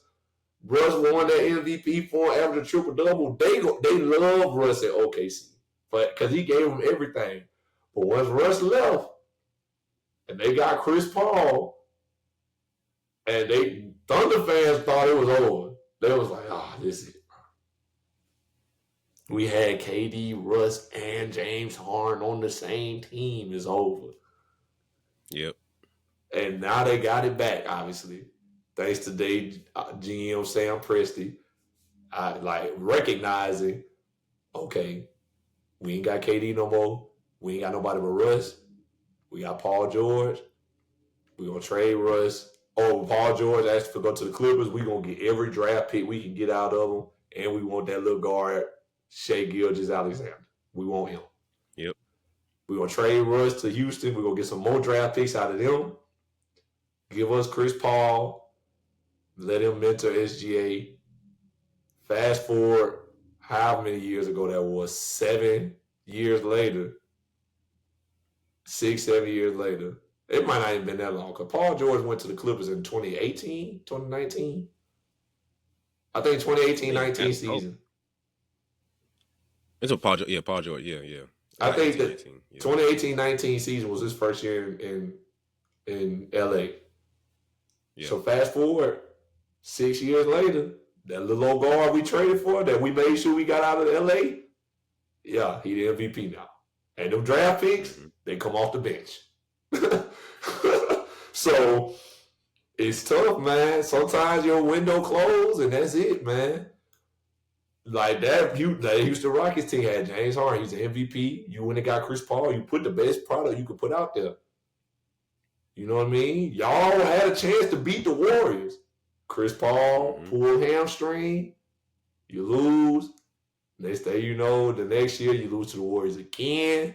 They get KD. Championship window closed. Rockets did it, but the Rockets did it right though. Soon as that championship window closed, they traded Chris Paul. They got traded Chris Paul, got Russell Westbrook trying to keep the window open. It wasn't really working out. They said, you know what? Blow it up. James went out, send James to Brooklyn. We're going to get some draft picks. We're going to send Russ to Washington. We'll get some draft picks, some decent players, and now they got good players on their team again. Them draft picks became Jalen Green, became Alperen Sengun, guys like that. And then now they just traded some of them guys. Jabari Smith Jr. Now they trade some of them guys, get Kevin Durant. Blow it up is the moral of the story. When that window closes, don't put no mediocre team out there trying to make it work. That's how you become the Washington Wizards. When John Wall and Bradley Beal get up out of here, blow it up. I know it's going to be hard. I know we're going to be bad. But it's better to be bad for 3 years than mediocre for 10. And it happens all the time. Teams be mediocre for mad long, putting out decent products, and just like, man, y'all boy go out there and play hard. No. You're going to be mediocre for 10 years. Blow it up when it's over. When that window closed, when Braun go to LA or when Braun leave Cleveland and go to Miami, blow that team up. We going to go get Kyrie Irving in the first round. We going to get some draft picks. We going to Braun decide to come back. Cool. Get Braun, trade them draft picks, get Kevin Love. We back. We back in the mix. Blow it up, dog. So I don't know what the Pacers going to do, but the two franchises to look at as case in point of this, the Pacers, to bring them back up, because think about the 3 eras that we've seen in our lifetime. So the last finals appearance was the Reggie Miller years. So that's like 2000, right? 2001. So yeah. 25 years later, back to the finals. Now there's a pocket in the middle of that, Paul George, which is about 10 years. About 10 years ago was Paul George and them.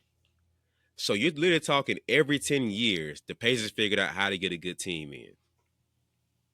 Like literally every 10 years. It's like 2000.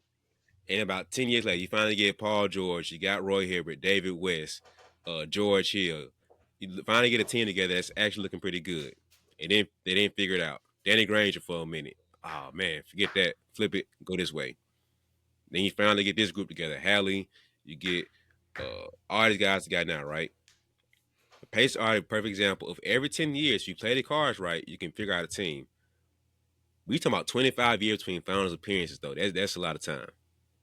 You want to look at the worst case example, what would it be like? The Charlotte Hornets. Never been not nowhere. Be the Charlotte Hornets. The best they had was a first round appearance, and they probably got swept in all of them. Facts. Don't be the Hornets. Don't be the Hornets, brother. I'm telling you, boy, you put that mediocre team on that floor thinking, let's just make the playoffs. You're going to do exactly that and nothing else. You don't want to do that, dog. Like, for real, and like I said, I'm going to keep saying this, every team not going to win a championship. But for the fans of your team, if you got a championship window and it closes, you need to go ahead and rebuild, bro. Don't keep putting out mediocre stuff. That's how you get to be the Atlanta Hawks.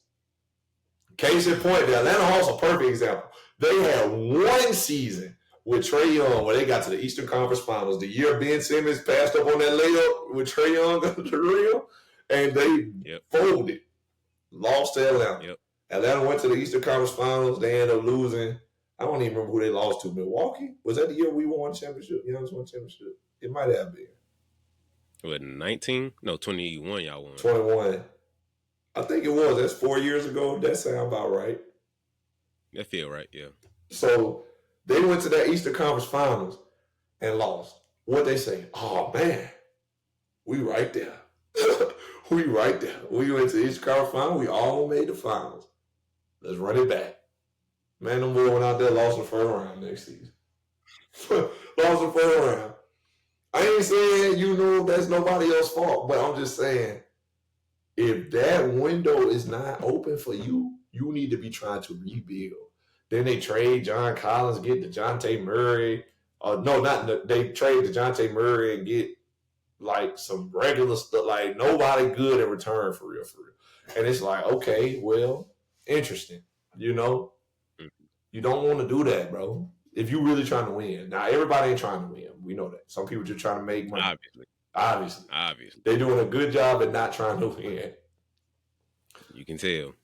But when you trying to win, man, you want to blow that up, bro. I'm telling you, bro. You don't just snap back into championship form. Everybody else is also trying to win. So, but yeah, man, that's it, bro. I'll make me a GM or a consultant or something, man. For the Atlanta Hawks, preferably. I'll get them right, man. I got y'all. Man. It's two options. Either trade to build around Trae, or we trade and Trae. That's it. That really, though, that needs to be it. Blow it up. Trade to get somebody around Trey. If you think Trey is your championship window guy, put pieces around him. Not John Collins and Clint Capella. Get him another guy. And once you get that, you got a chance. If you don't think you're going to be able to get that, trade. Let's start over. Start over. That's what everybody need to be. Everybody need to be, we contended. We got a decent team. Let's see what they doing. Start over. Yep. That need to be the only 3 levels of NBA teams. And if you in that middle tier, give it 2 or 3 years before you decide what you're doing. Don't have no mediocre team out there for 10 years. That's when you don't have fans no more. Like, come on, man. So, it's tough, man. I don't know. Make me the GM, man. I'm telling you, bro.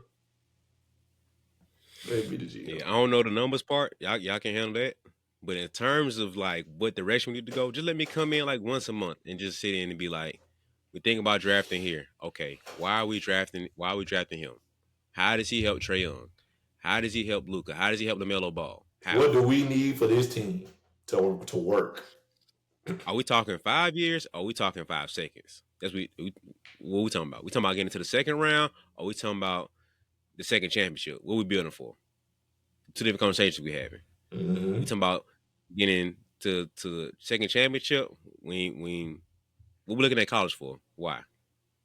We need to look at free agency and who's talking about being traded. I'm talking about winning now. To my second round, cool. We can give me Jabari Smith. That's fine. We can develop.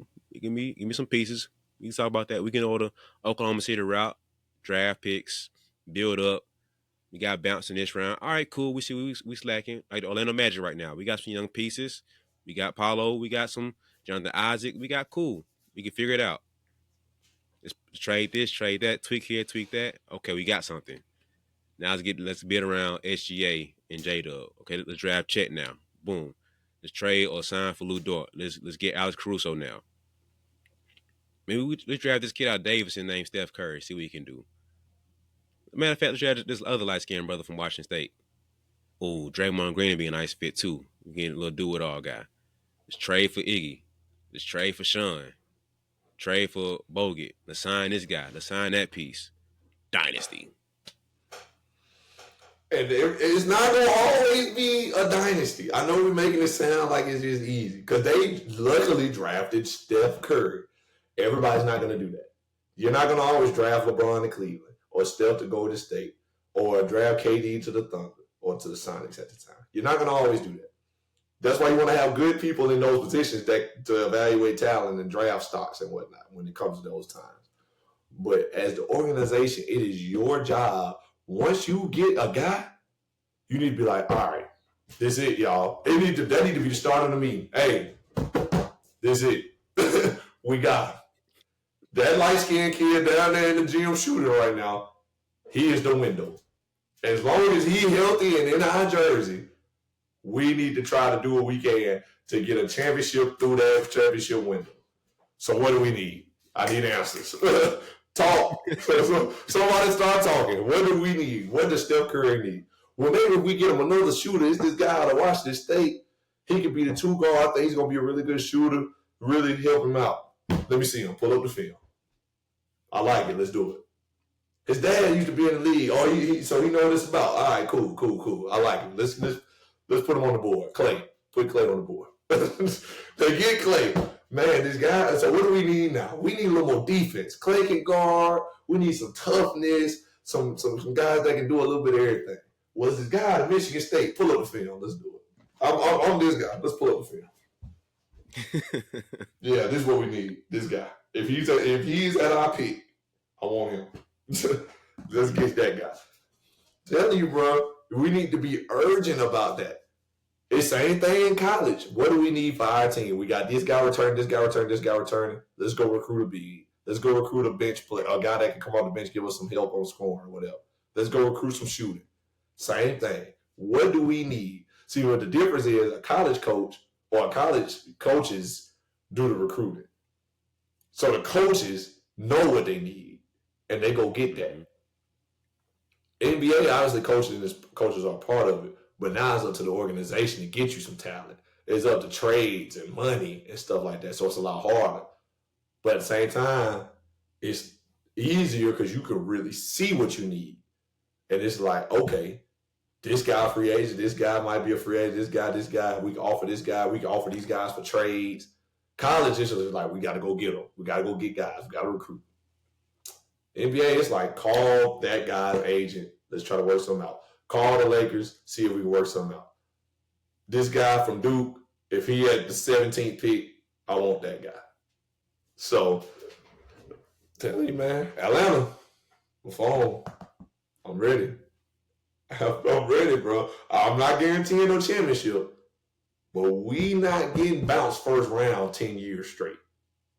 We not doing that no more. If I'm in the office, pull up the film.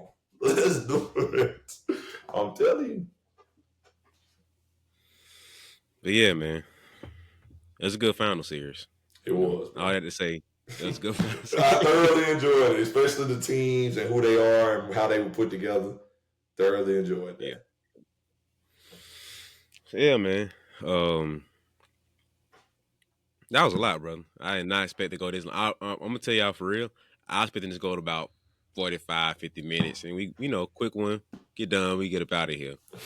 As y'all see, if you're watching at this point, nah, we had more to say. Had to get some stuff off our chest, man. Yeah, we had a couple things burning in our chest, and we just had an opportunity to get it off. So now I can probably move on to the next thing. But yeah, man. Shout out to Oklahoma City Thunder. Shout out to SGA getting it done. I feel like folks gonna think I'm hating on him and I don't like him. Listen to the full thing, but it's just. I think a lot of people don't agree with you. I hope so, because it's fickle. I think some fans we got be like, okay, he talking, and some folks that don't know it should be like, oh, you hating, but it is what it is. I know what I'm saying. We can have a conversation, and I don't mind sharing it, but. I feel like SJ got a little bit more to prove, man. I can't just hand him all the crowns just because he filled out half the resume. That's another part we got to talk about too. It's the feeling that basketball IQ got to kick in. You got to watch the game and see. So anyway, shout out to him. He finished the mission. He got the MVP. He said that ain't enough. And he championship and the Finals MVP too. So he did it. Shout out to J-Dub showing us he's a quote unquote Scottie Pippen to his Jordan. Shout out to Chet for being the Dennis Rodman, Draymond Green, Chris Bosh, Kevin Love, that third piece. Shout out to Caruso being the Jordan of TJ McConnell's. And the Michael Jordan of TJ McConnell's. Shout out to Lou Dort being arguably the best perimeter defender in the league. Arguably. I would throw his hat in the ring. For sure. His name, I've been saying that for about 2 years now. Like, Lou Dort is being slept on as being one of the better defenders. I'll say top three. I feel comfortable saying top three. Very Tony Allen-esque. Yeah, I can't run through everybody right now, but just to play safe, I'm giving him top three. If Kawhi's healthy, you got something to say about that, but we'll see. Anyway, who else want to shout out? Get well soon, Tyrese Halliburton, man. I was trying to finish the Thunder first. Isaiah Joe, because I just like his name. Isaiah Joe. Sound cool. Hard. Sound like a football player. Sound like a wide receiver. Yeah, it sounds kind of cold. But yeah, I think that's it for OKC for right now. Now, like I said, showing love to Halle Brand, get back healthy, stronger than ever. Dang, bro, it still suck, man. Shout out to Siakam. Siakam might have graduated to being the most underrated player in the NBA right now. Brother. He was for a minute. I think he might have just graduated out of that class, but for a minute, I thought he was the most underrated player in the league. Brother, I told my brother this the other day. My actual blood brother. I told this the other day. I said, the Pacers mess around winning the finals. Pascal Siakam, he going to the Hall of Fame. No, not even finals MVP. He going to the Hall of Fame. Because Siakam, now they didn't win, so I don't know. It's a lot less likely now. But Siakam was on that Raptors championship team with Kawhi, and he averaged 20 points a game. And obviously, Kawhi was Finals MVP. He also has been an All-Star 3 times and All-NBA 3 times, I want to say. He was Most Improved Player. He's won the Most Improved Award. And if we want to really track back in his basketball career, he was in the G League when he first came into the NBA, first drafted, and won a G League championship and was Finals MVP in the G before he got pulled up to the NBA. And now they would have messed around and won that Game 7. He would have been Finals MVP. Like, no doubt in my mind, he would have been Finals MVP. He was just Eastern Conference Finals MVP. So that's another accolade, even though, I don't know how you feel about the Eastern Conference, Western Conference MVP awards, how much, weight that really holds to you. But he already won that. They would have messed around and won that championship. He was going to be Finals MVP.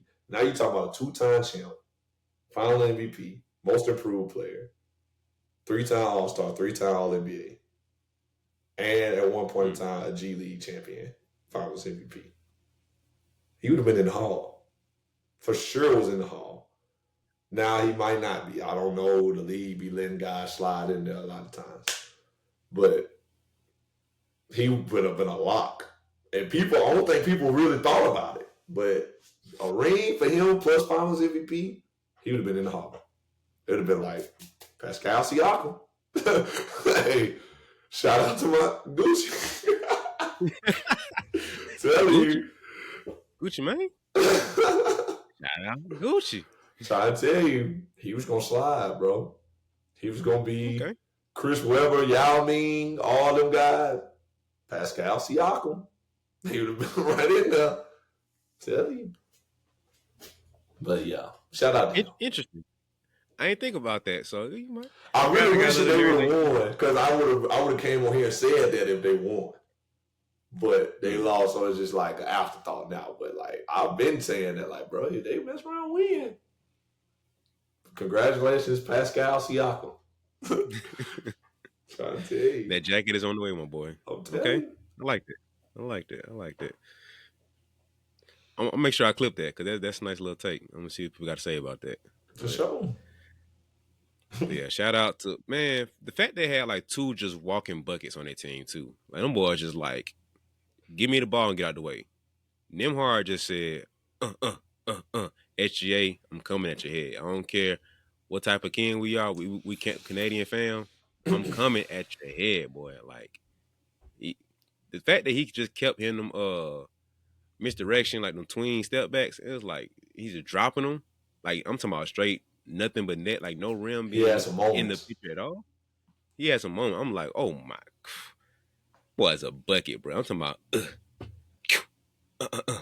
saucing them up, and then getting in his grill on defense too. That's hard to do, bro. I don't think folks compute how hard, like, to get a bucket like that on offense, then instantaneously turn around and play 94 feet, 82 feet. Like, that's hard, bro. And doing that for 7 games. Shout out, my boy. Shout out, because that's hoopers know. Facts. You know. Scoring while also guarding the best player, that's tough. Hey, you salute. I'm gonna keep, like, bro, salute, because that's tough. That's tough. Especially a guy like SGA. Especially like, he bumpy, he's physical, grabbing. It's a lot to go into it, man. Facts. Yeah, we've been on here too long, man. Shout out to OKC. Get well soon, Hallie. Y'all watch the episode, and that's it. See y'all. Appreciate you.